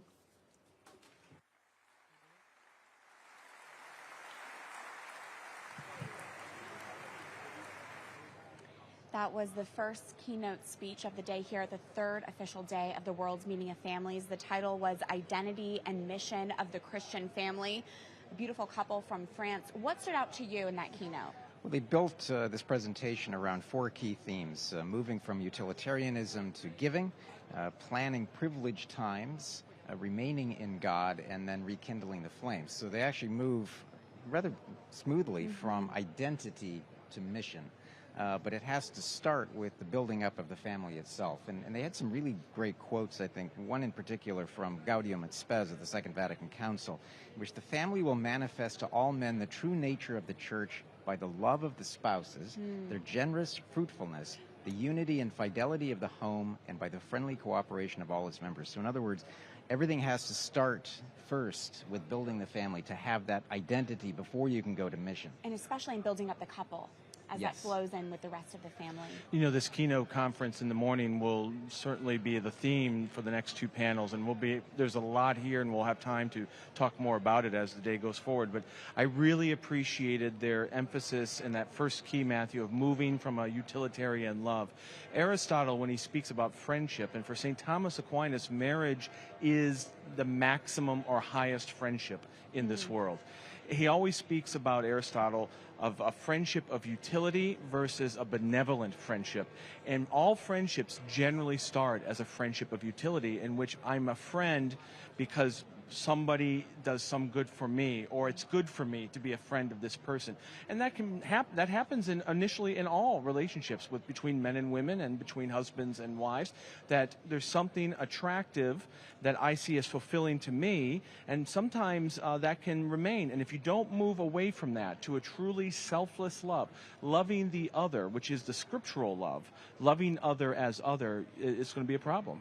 Absolutely. I think they refer to it as we all have this like pebble in our shoe, this human instinct that just kind of annoys us. But it's this human instinct to be served rather than to serve, to take rather than to give. And marriage is this opportunity to work against that. It's pretty purgative, you know, this vocation of marriage, and to learn to serve the other. It absolutely is. And, you know, as part of that, they spoke of marriage as God's project. You know, the Trinitarian love of the fact that love is completely unselfish within the Trinity, and it circulates among the 3 persons, and that the married couple is supposed to be that manifestation. Yes, absolutely. There's a lot to delve into, and we will come back into our analysis of the first keynote speech. But let's first take a listen to EWTN foundress herself, Mother Angelica, and her words on the importance of family. We learn back from St. Augustine's life, you know, his mother, St. Monica. St. Monica prayed for her son 30 years. That's a lot of time, isn't it? I don't know if I'd persevere that long. With my Italian temperament, I think after 2 or 3 years, I say, oh, get lost, you know, you want to go, go. See, maybe I would do that. Maybe I wouldn't. I hope I wouldn't. But she didn't. She just kept on, and she just bugged the Lord until her son began very slowly. And that's another aspect of our life together. We must give people time to grow. You know, there's a little plaque. It says, you know, be patient with me. God's not through with me yet. See, God isn't through with any of us yet. So we want to look at the agonies of parents when their sons or their daughters are in addiction, alcohol, ran away from home, whatever the problem is. We want to look at them. We want to look at the child. And today we want to look at the other member of the family who sometimes thinks, well, gee, look, I'm here too. You know, how come all our attention's geared towards so-and-so who's goofing off all the time? So they have a very special kind of agony. And until we realize each other's problems, we're just never going to be loving because we won't see God in any of it. Beautiful words from Mother Angelica. We're joined now by Sandra and Stephen Conway. You may have heard their presentation yesterday at the World's Meeting of Families. They're the co-coordinators of Retrovi Africa. You come to us from South Africa. Your talk was searingly honest, and you talked about how both of you were on the brink of divorce, and Retrovi really helped to save your marriage. What is Retrovi? Retrovi is a program that helps hurting couples. It is designed to teach people in trouble how to communicate again and to understand the true meaning of love and to give oneself a second chance at your marriage. We believe that there is hope for every single marriage in trouble, that you can pull through regardless of what your problems are. And we teach a process called dialogue, which gets you to share your feelings in a safe place and also how to handle conflict management. It seems like that really is key. You both learned how to communicate more effectively in your marriage. Absolutely.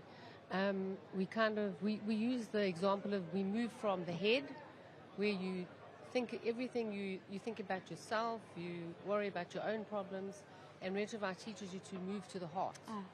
That's so beautiful. The feelings that you share are deep. It's like gut level feelings. We know there are such high divorce rates, and Catholic families are unfortunately not immune from that. If there's someone who's watching who's going through a difficulty in their marriage, what is your first piece of advice to them? Yeah, what to do is if you look at the website, international website, www.helpourmarriage.org, we have 150 odd communities around the world. So we're in America, Europe, South Africa. So there are communities probably close to where you stay. Go onto the website, you'll find out more about where we are, when the programs are. The information on the website is very detailed, and it'll put you in touch with a contact person who will tell you when the next weekend is and get you involved. And that's helpourmarriage.org? Helpourmarriage.org. Excellent. No, thank you so much. You know, I really was touched by this, and it seems like your message is there's always hope, no matter the difficulties you're facing in your marriage. Absolutely. For me, it was, I went to my doctor. You can't talk to family. So I went to my parish priest. I walked in. He made me a cup of tea and gave me a Retrovi brochure. That's so beautiful. Again, I encourage our viewers to go to our YouTube page to watch your talk in its entirety. We take you now to Paul VI Hall. The first panel of the day is already in progress, called Being Christian in the Digital Age. And so we'll get to that in just a moment. We're having just a quick technical issue. So, Stephen, how did it feel to be so vulnerable yesterday? Were you nervous to do that, to share the darkest part of your marriage? We've probably presented our presentation probably 100 times in different communities around the world. And every time it's very, very difficult because you're opening up the wound again, and you're making yourself very vulnerable, as you said. And you judge that people perhaps are judging you. Afterwards, you're very self-conscious when you're walking past. Well, there's a man that did what he did, but if our talk can help one couple and can keep a family together, family for us is important. We have 2 young grandkids, and if it wasn't for Retrovar, we probably wouldn't have that relationship we have with them at the moment. Wow, so it keeps families, for us it's a family issue, keeping families together. So I'll take the vulnerability. Well, we are so grateful because we know that helps other families as well. God bless you both. Thank you. We apologize for those technical difficulties as we now take you to Paul VI Hall, where the first panel is underway, Being Christian and the Digital Age. Thank you, Sandra and Stephen. Thank you. Someone else does not make the tool not real. This has to do with our identity. But if we are honest, if we are unique, and if we are one, if we're not split between offline and online, we're always the same. We're on WhatsApp with our family, with the WhatsApp group, and now families are scattered all over the place. So the WhatsApp group, the chat is a way to keep in touch. My sister lives in France, my brother lives in Belgium, another sister lives down in Sicily. My parents are starting to get old, and on WhatsApp we exchange the pictures of the grandchildren. What are you up to? What are you eating?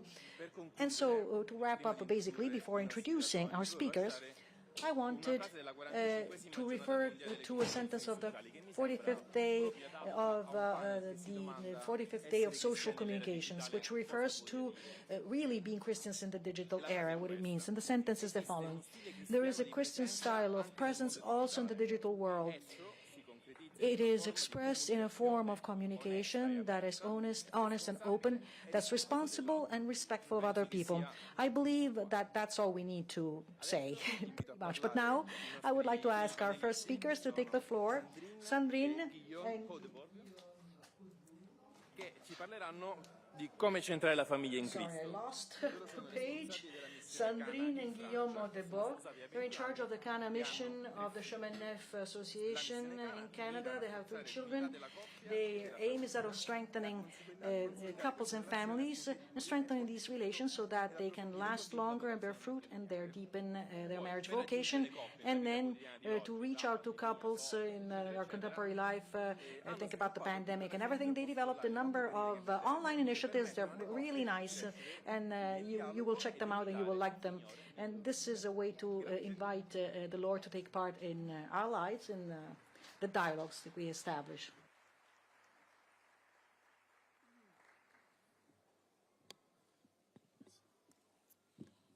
Donc, bonjour, nous sommes très heureux de pouvoir Good morning. parler ce We're matin. very happy to speak to you this morning. Nous sommes donc mariés depuis We've 21 been ans. married for 21 years. We have 3 children, 19, 17, and 14 years old. Nous avons eu 20 ans de carrière And for 20 years, we had an intense professional career. une agence de communication qu'il a fondée. Guillaume, he was the director of a communication agency that he's founded. And I took part in the management of public services in 2016.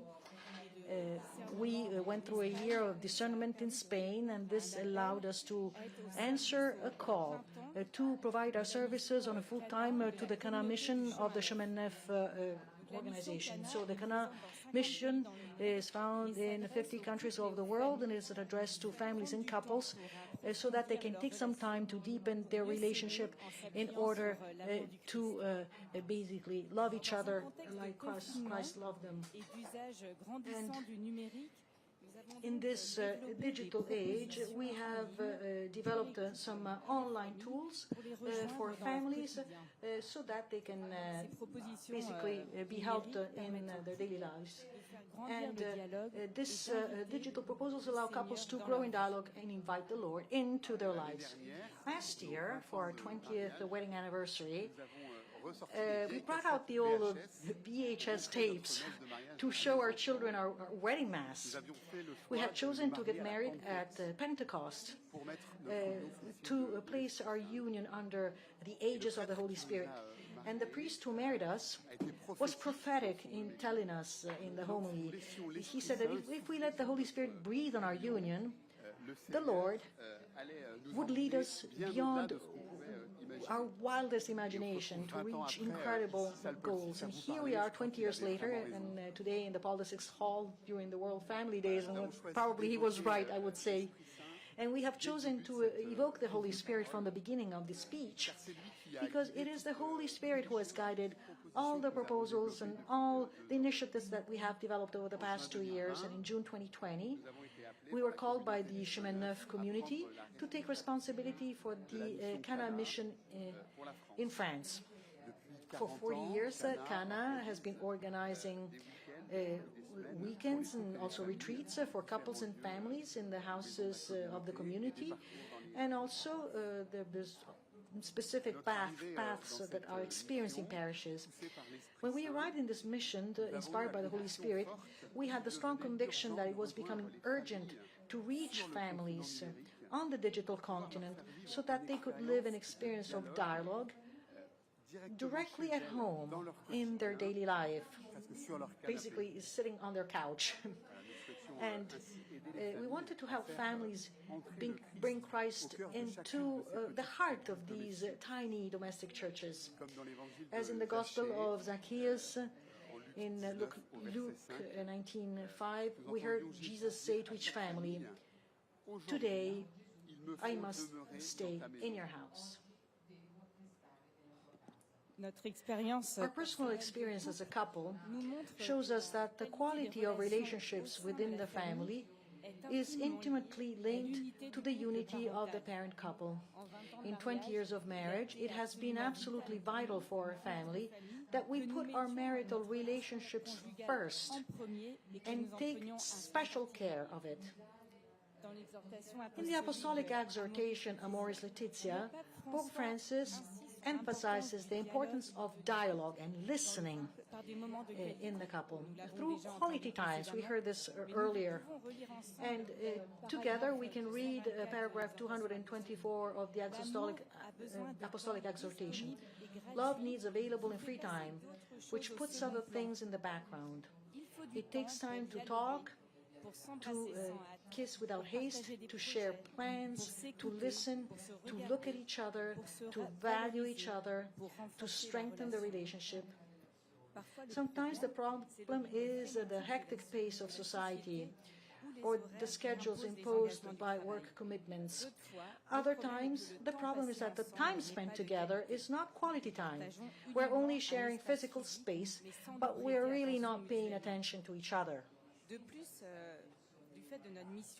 And we have realized that couples with young children in particular do not always have the material and financial ability to get out of the house, to spend quality time together.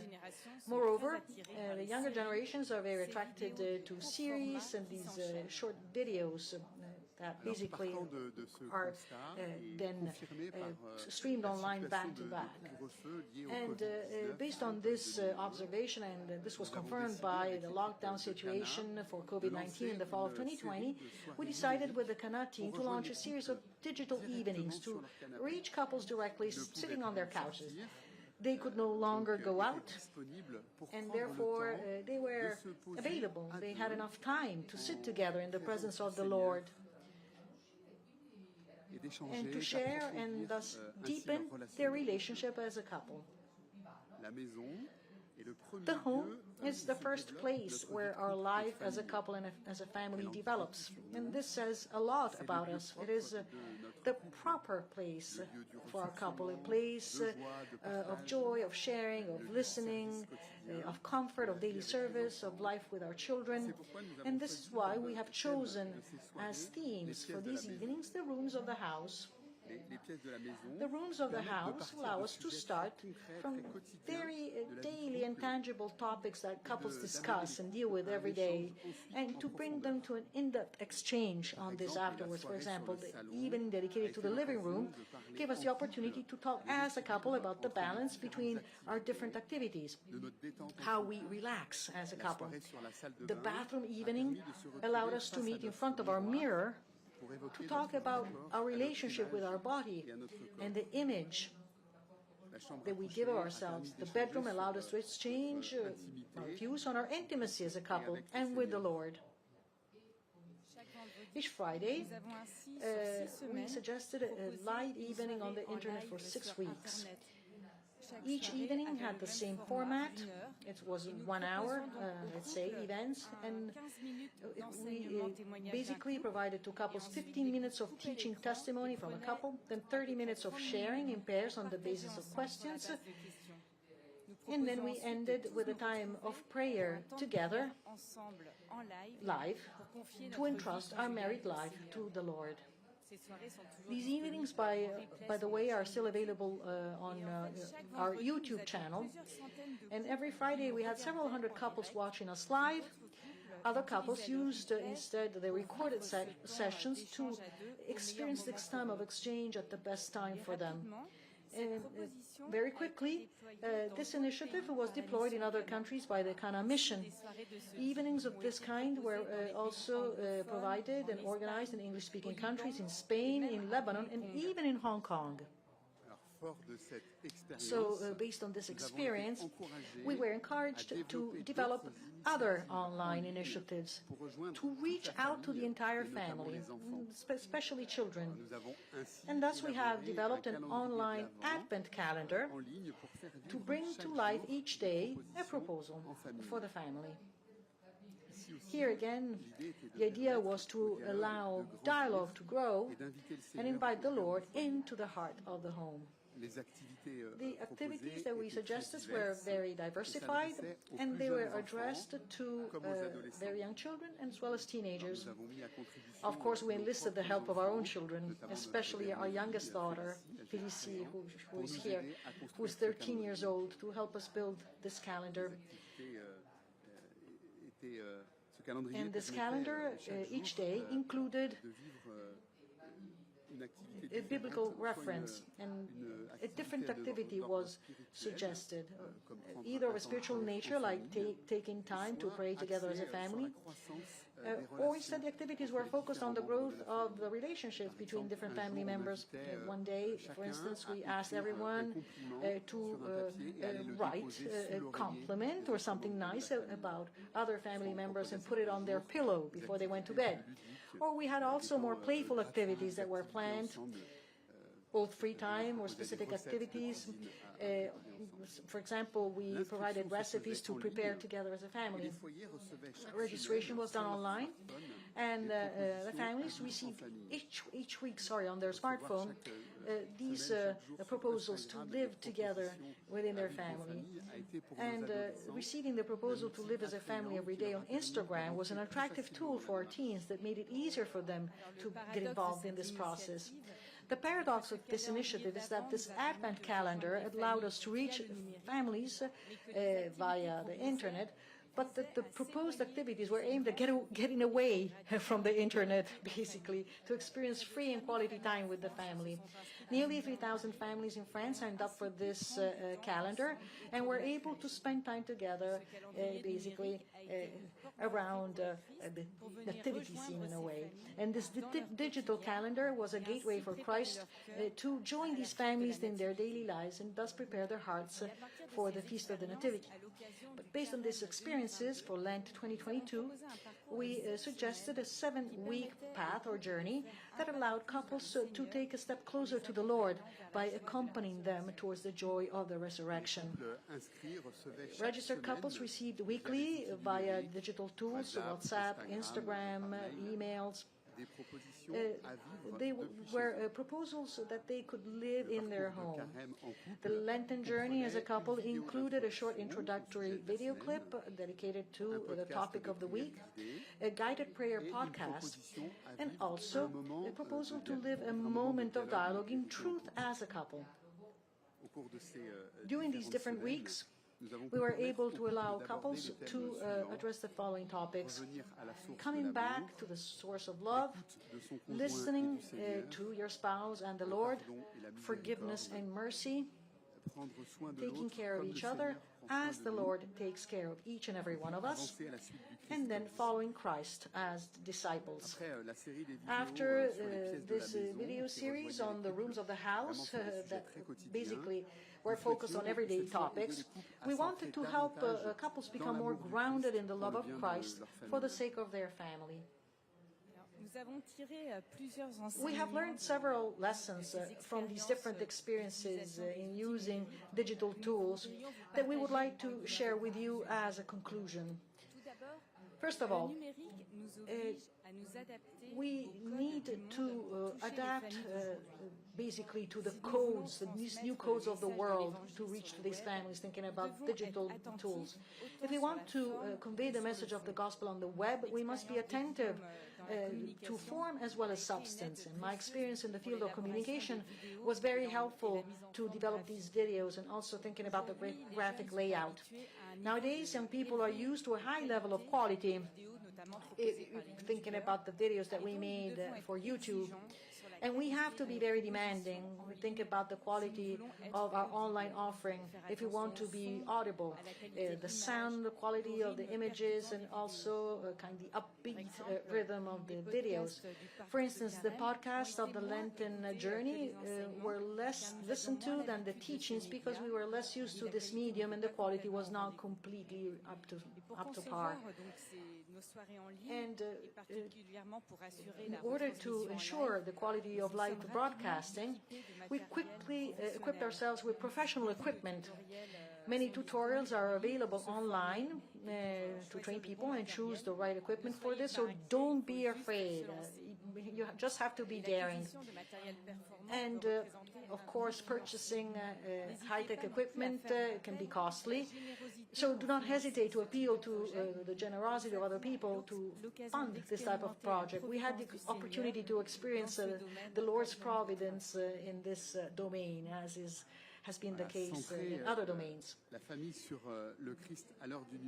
Basically, the digital is a gateway to the home, right? And centering the family on Christ in the digital age, where everyone seems to be focused on themselves with social networks in particular, seems impossible. On the contrary, let us use this tool that the whole world has in its pocket to announce and proclaim Christ. St. Paul, in his missionary energy, his missionary drive, used the way of expression of the Athenians in Athens. In the 21st century, let's use the HTML code to reach out to the world. Many families, especially since the pandemic, have kind of withdrawn into themselves. Many no longer go to church. And the digital technology allows us to reach them directly at home, once again, while they're sitting on their couch. When used properly, digital tools allow us to reach out to families we would not otherwise have had an easy access to. We were really surprised to see how our suggestions were relayed far beyond what we initially imagined. It is indeed easy to share with your neighbor, your colleague, even your mother-in-law, right? I've tried, I can guarantee this. One click is enough, really. The other advantage is that this allows to reach out to all generations in a family. With the online Advent calendar, the children were able to experience that the journey towards Christmas can be fun and joyful, but also that taking time to play or share words of blessing leads to a greater love in the family, makes love grow. During the Lenten journey, we invited couples to set up a small oratory in their homes. Each time this was done, then the Word of God basically started to dwell in the heart of these families. Digital tools, of course, are a means, and only a means to reach families. They're not an end in themselves. The paradox that we must assume concerning these suggestions that we have provided for online evangelization is that they are accessible via digital tools, but actually they should help families to just turn all their screens off, to exchange, pray together. But all of this allows for greater unity in the family. And basically, the digital tools are flexible and adaptable. That's very important. For us, reconciling work and family life is a daily challenge, and I imagine that we're not alone here. In the age of Netflix, online offerings provide us great flexibility and allow families to experience them at their own pace as they see fit at 6 p.m. or 10 p.m. on weekdays or weekends. So this flexibility allows the Holy Spirit to blow wherever He wants and to take action in the heart of each home. Also, the digital tools opens something that's more and goes beyond what we could ever imagine. Finally, for us, what has been very good is that these online journeys have not been limited to these initiatives that people have experienced within their homes, but have allowed families to physically go back to church. I'm thinking, for example, of a parish in Nantes that invited the couples that had enrolled in the Lenten program to an evening of reconciliation. And more than 50 couples met that evening to pray together, to listen to testimonies, and especially for some of them, they had the possibility to return to the Sacrament of Reconciliation, which they had not experienced for a long time. The Advent calendar, with its different proposals adapted to all ages, really gave families the desire, the wish to live for a week with other families this summer with Cana, to continue to center their family on Christ. Sometimes in our family pastoral care initiatives, we are reluctant to basically enter the digital world. We lock our doors like the apostle in the cenacle for fear of being overwhelmed by our adversary. Let's not be afraid of this digital continent that today's families use daily. Let us open the doors of the digital continent to the Holy Spirit so that the breath of Pentecost will allow us to proclaim Christ in the languages of today to our children. Thank you.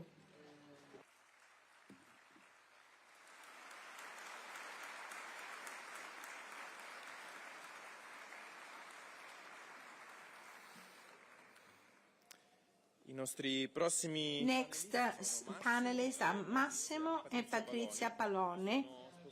They have been married for 27 years and they have 12 children. They're an itinerant family of the catechumenal journey. They have been spending many years in Holland. Since 2004, they are in Maastricht on mission, sent by St. John Paul II to face the spreading phenomenon in Northern Europe for evangelizing the dioceses in Holland with catechesis for young people, engaged couples and married couples. They also support the Argentis missions, especially for young couples and youth in general. You have the floor.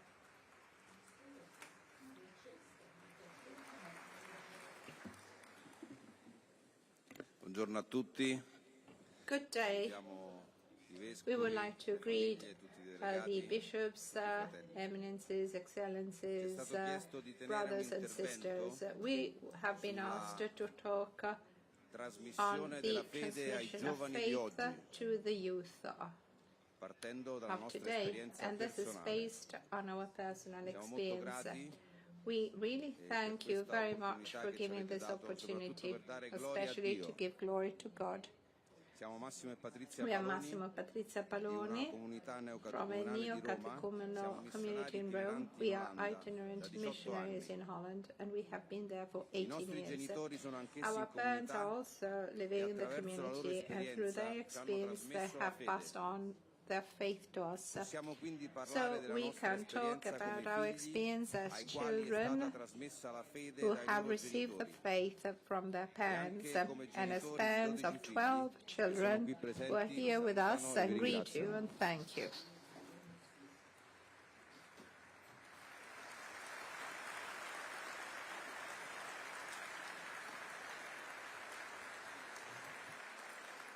Nel rapporto con i nostri genitori, in our relationship with our parents and today with our children, we have been guided by the word that God gave to his people when he appeared on Mount Sinai. Ascolta Israele, O hear Israel, the Lord our God, the Lord is one. Love the Lord your God with all your heart, with all your soul, with all your strength, These commandments that I give you today are to be on your hearts. Impress them on your children. Talk about them when you sit at home, when you walk along the road, when you lie down, and when you get up. Since our childhood, our parents celebrated praise with us on Sunday mornings. After singing the songs, we read the Bible, and we were invited to conceive our life in the light of God's words. Even if we were very little children, these words enlightened our relationship with our brothers and sisters, parents, and enabled us to reconcile and to talk about our sufferings. My father usually asked, how does this word illuminate your life today? A question that echoes the first question to be found in the Bible. Adam, where are you? As Pope Francis stated in Amoris Laetitia, the big question is not where the Son is physically, who is it with at this moment, but where is it in an existential sense. The Word of God becomes a paradigm of every human life. Every word contained in it illuminates our history, creation, Noah's ark, the flood, the Tower of Babel, Abraham, the Exodus, the parables of the Gospels. These words illuminated our life, even as children, and was an extraordinary bridge between fathers and sons, mothers and daughters, in different generations. Everyone had the opportunity to tell their own experience through meeting in prayer. The Lord really helped us to understand where we were, to understand the suffering of others, and often to reconcile and forgive each other. The Lords were always followed by a special lunch to fully experience Sundays. Each year, there was a family introduction to great feasts that were well prepared, marking seasons and experiencing these feasts with the whole parish: Christmas, Epiphany, Pentecost, Immaculate Conception. After the First Communion, we participated in the Eucharistic community, in which we received special attention during the celebration.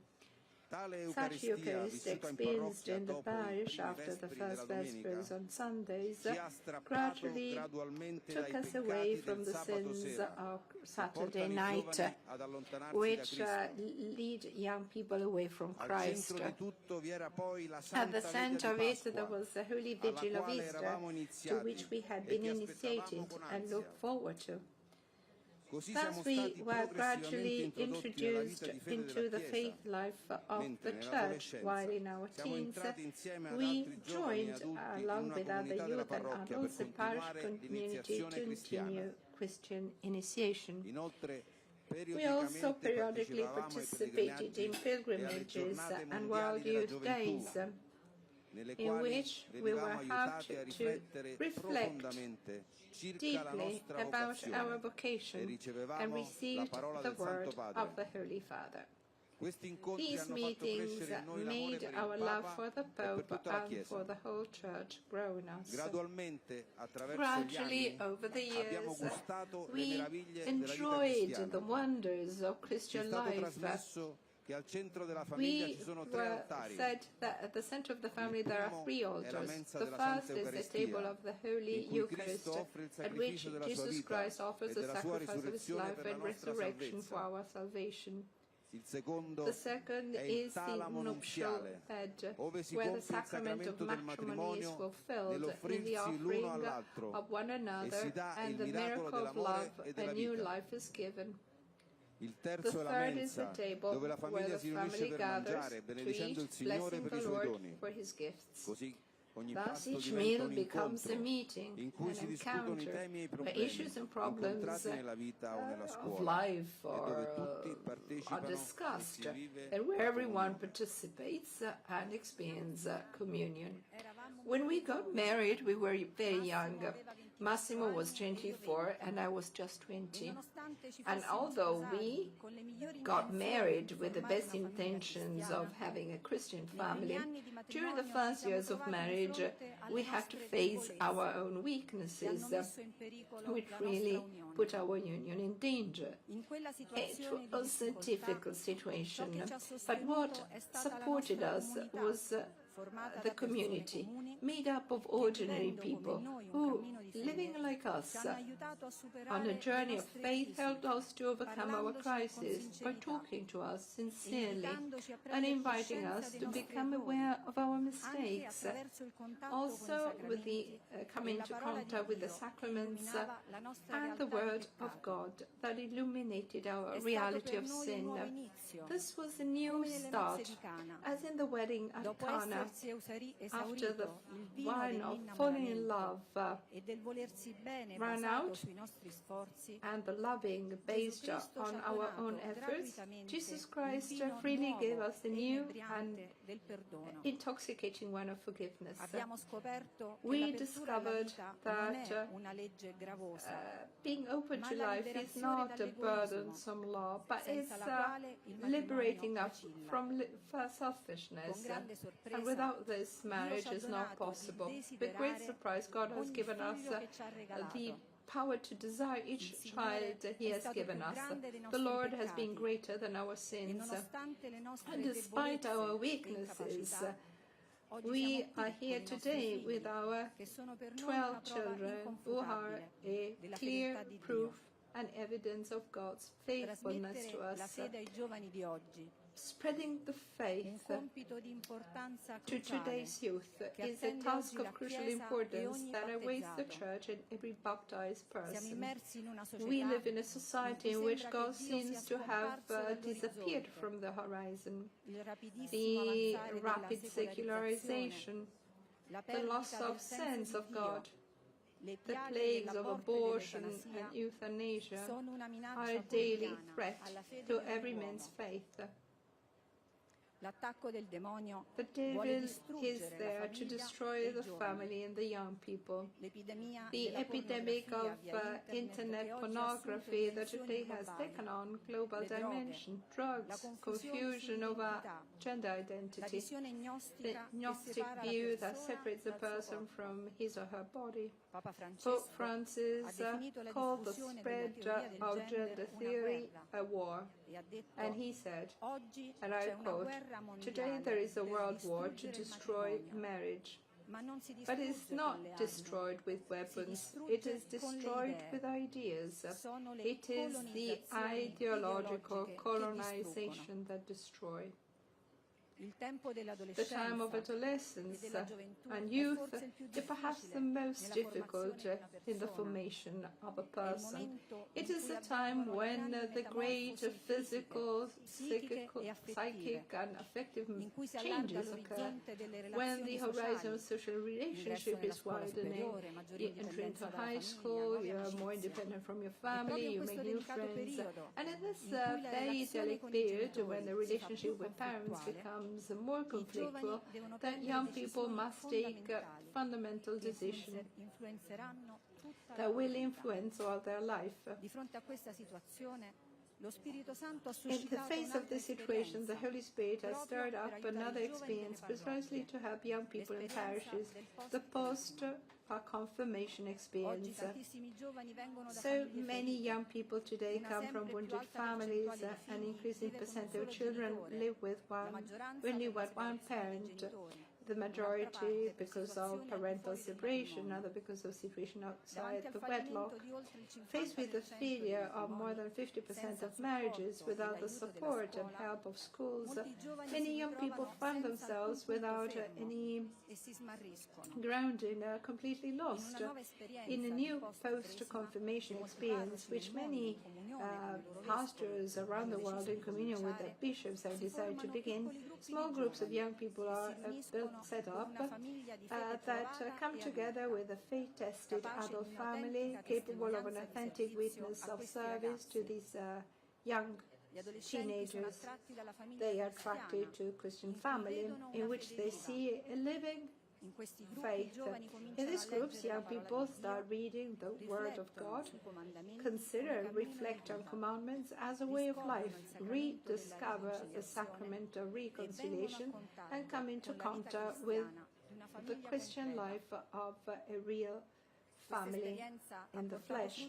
This experience has borne impressive fruits in so many parishes.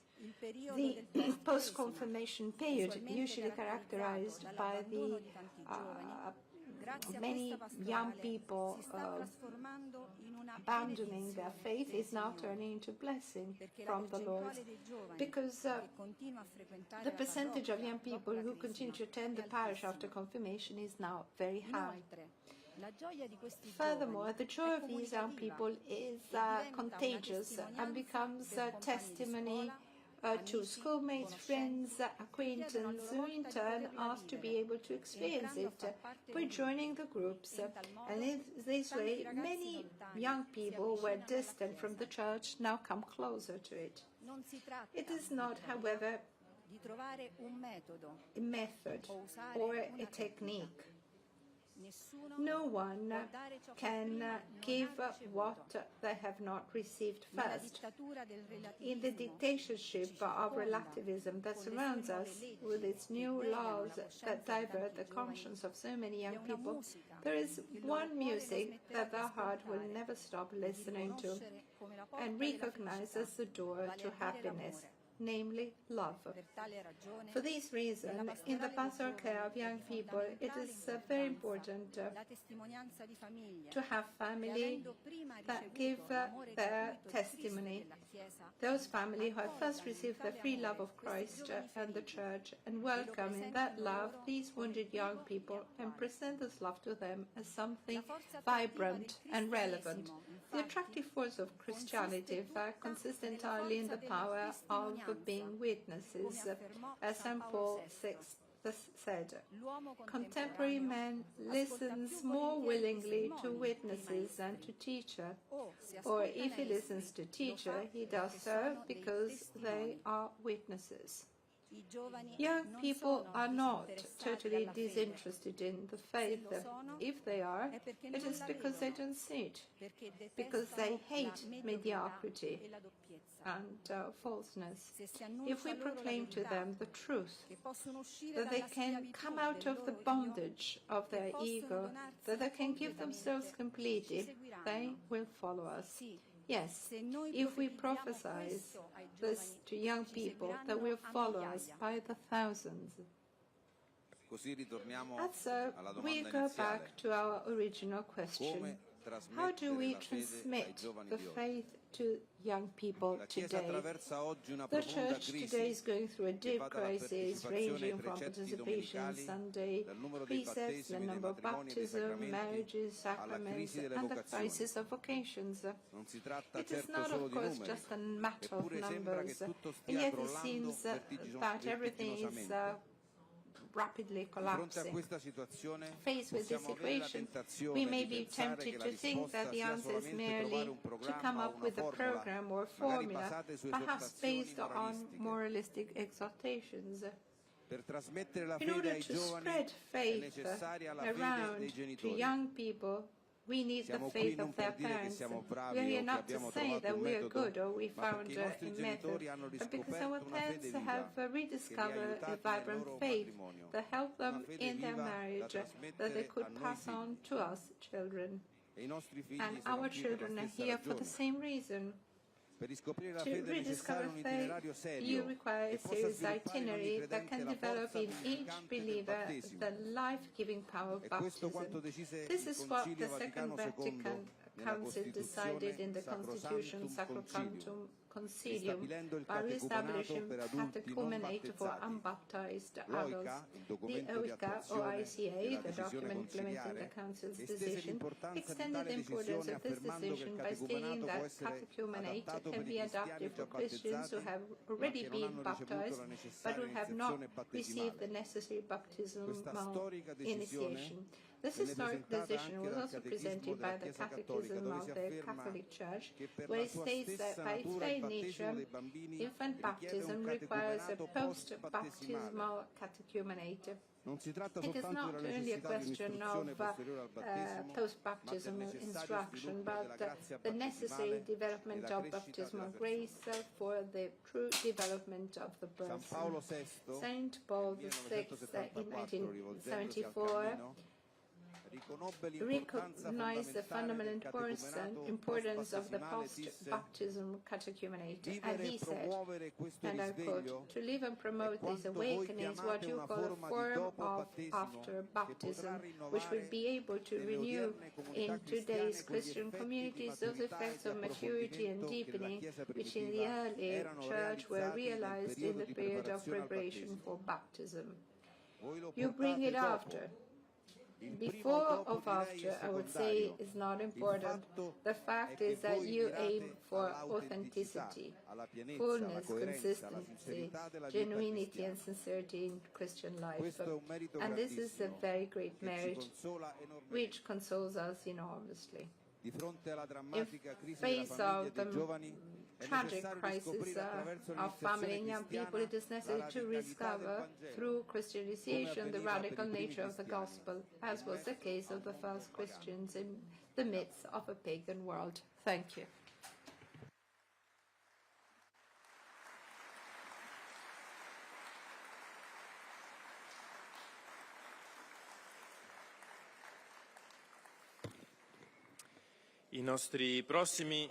Our next speakers are Gustavo Guenin and Fabiola Goulart, and they ask themselves, are social networks a proper environment for our children?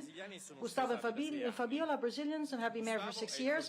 Gustavo is coordinator of communication for the International Communication Project Tweeting with God, as well as a graphic designer who works on social media and digital marketing projects.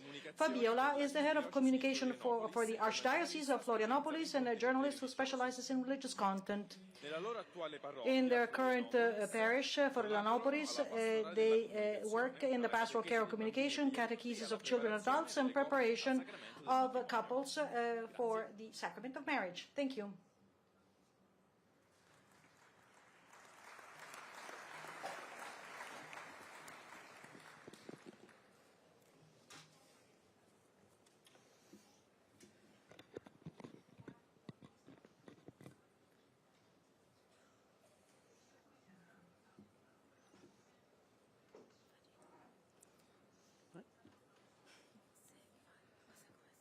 Bom dia. Hello. Buongiorno. Good morning. Neste painel faremos uma reflexão sobre a seguinte pergunta. In this panel, we will be reflecting on the following question. Social networks, an environment for our children, question mark. We would like to point out 3 key words that help our families understand social media, but first of all, we would like to introduce ourselves. Meu nome é Gustavo. Eu sou Fabiola. My name is Gustavo, and I'm Fabiola. We are Brazilian, and our story is very connected to our mission, especially with World Youth Day, which really transformed our lives. We began our courtship during the preparatory work for World Youth Day in Rio de Janeiro, in our beloved country.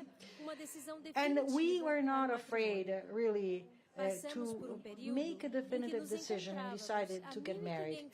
We went through a time where we were 1,500 kilometers away from each other, but it was thanks to social media that we were able to get to know each other better and build our love.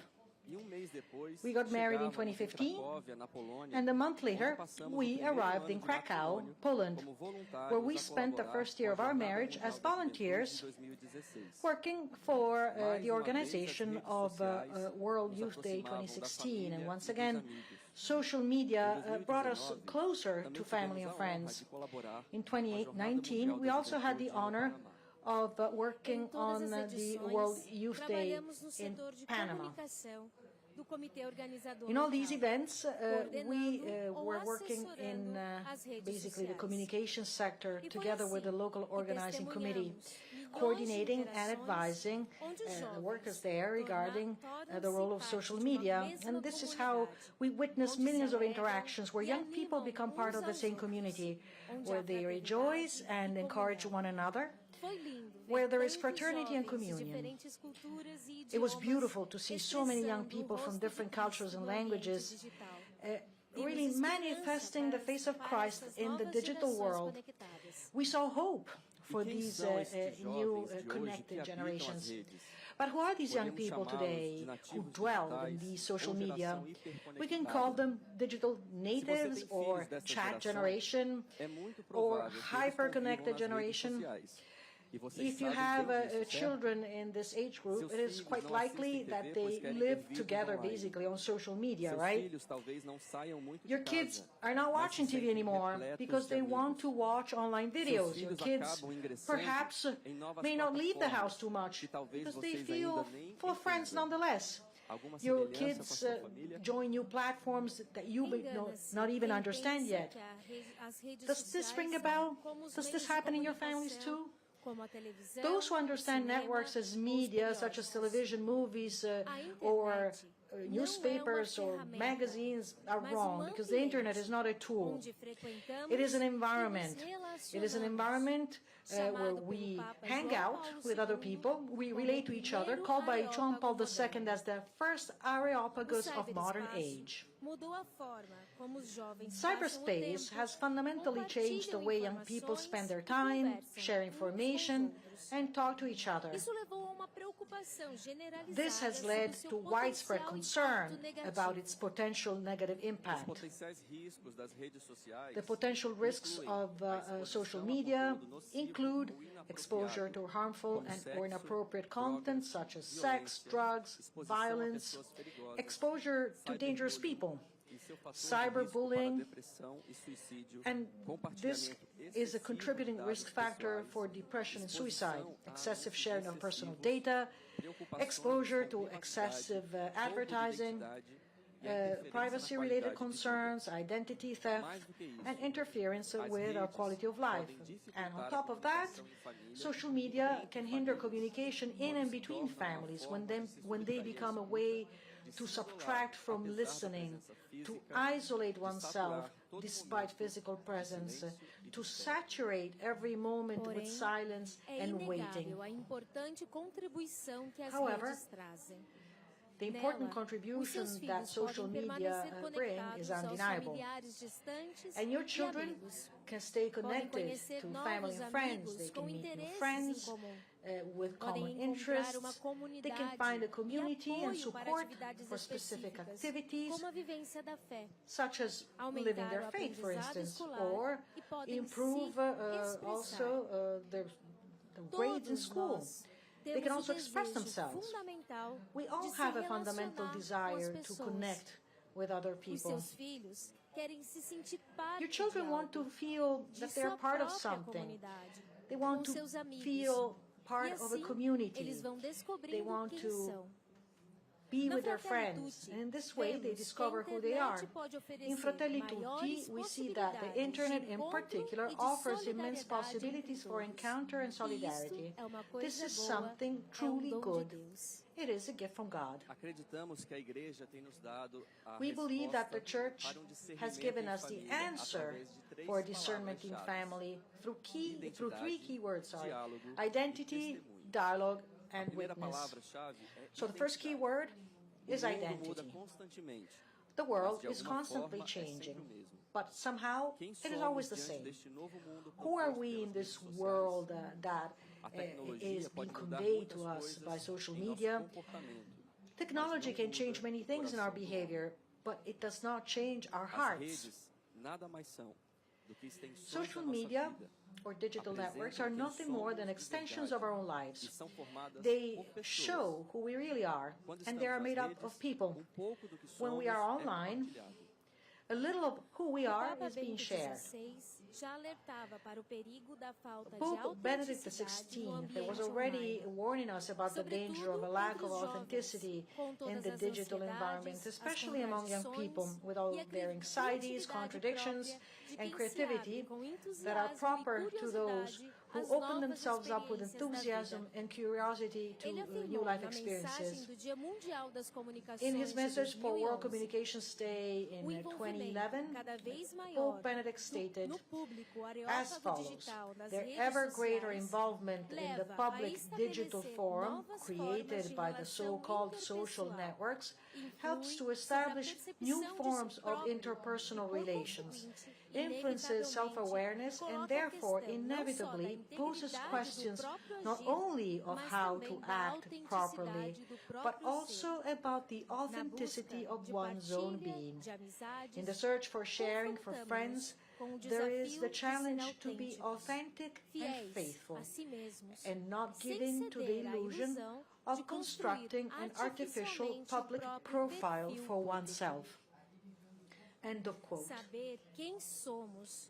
Knowing who we are and knowing the values that we carry and that we will never give up are fundamental points to have a balanced life on social media. Only when we know who we are, where we come from, and where we're going, are we able to share our life with others. Nós sabemos a nossa identidade? Do we really know who we are? Do we know our identity? Do we help our children in finding this out? A couple of friends shared their concerns with us. They said, we are afraid that our daughter will grow up in an individualistic way in this culture of selfies. But we want her instead to be interested in our community, because we're called to live in a community. What values do we nurture in our families so that our children make good choices and live an authentic Christian identity online? Question mark. The second key is dialogue, the closeness between parents and children.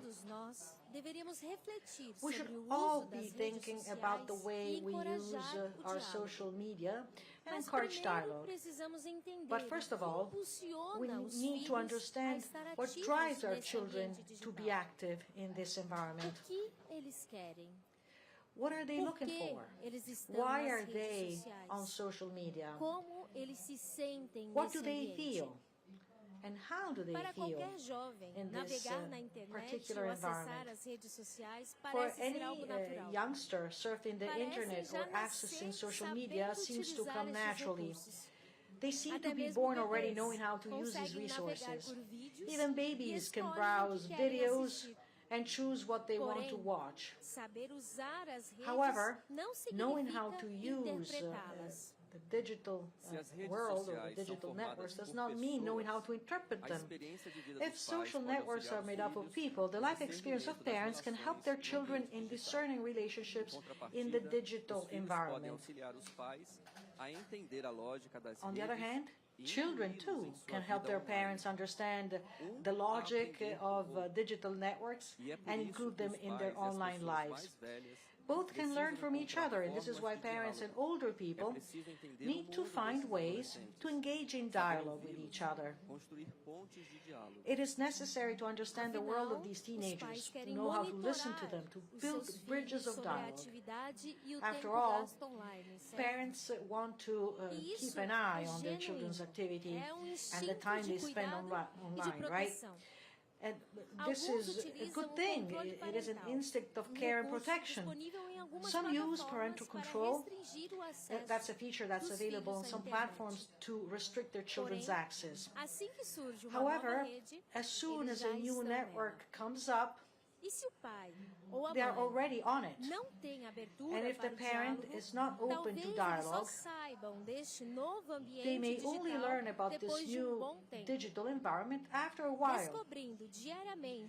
By discovering daily this vital center that is an encounter within the family, we will know how to guide our relationship with technologies and that of our children, instead of being dragged along by them.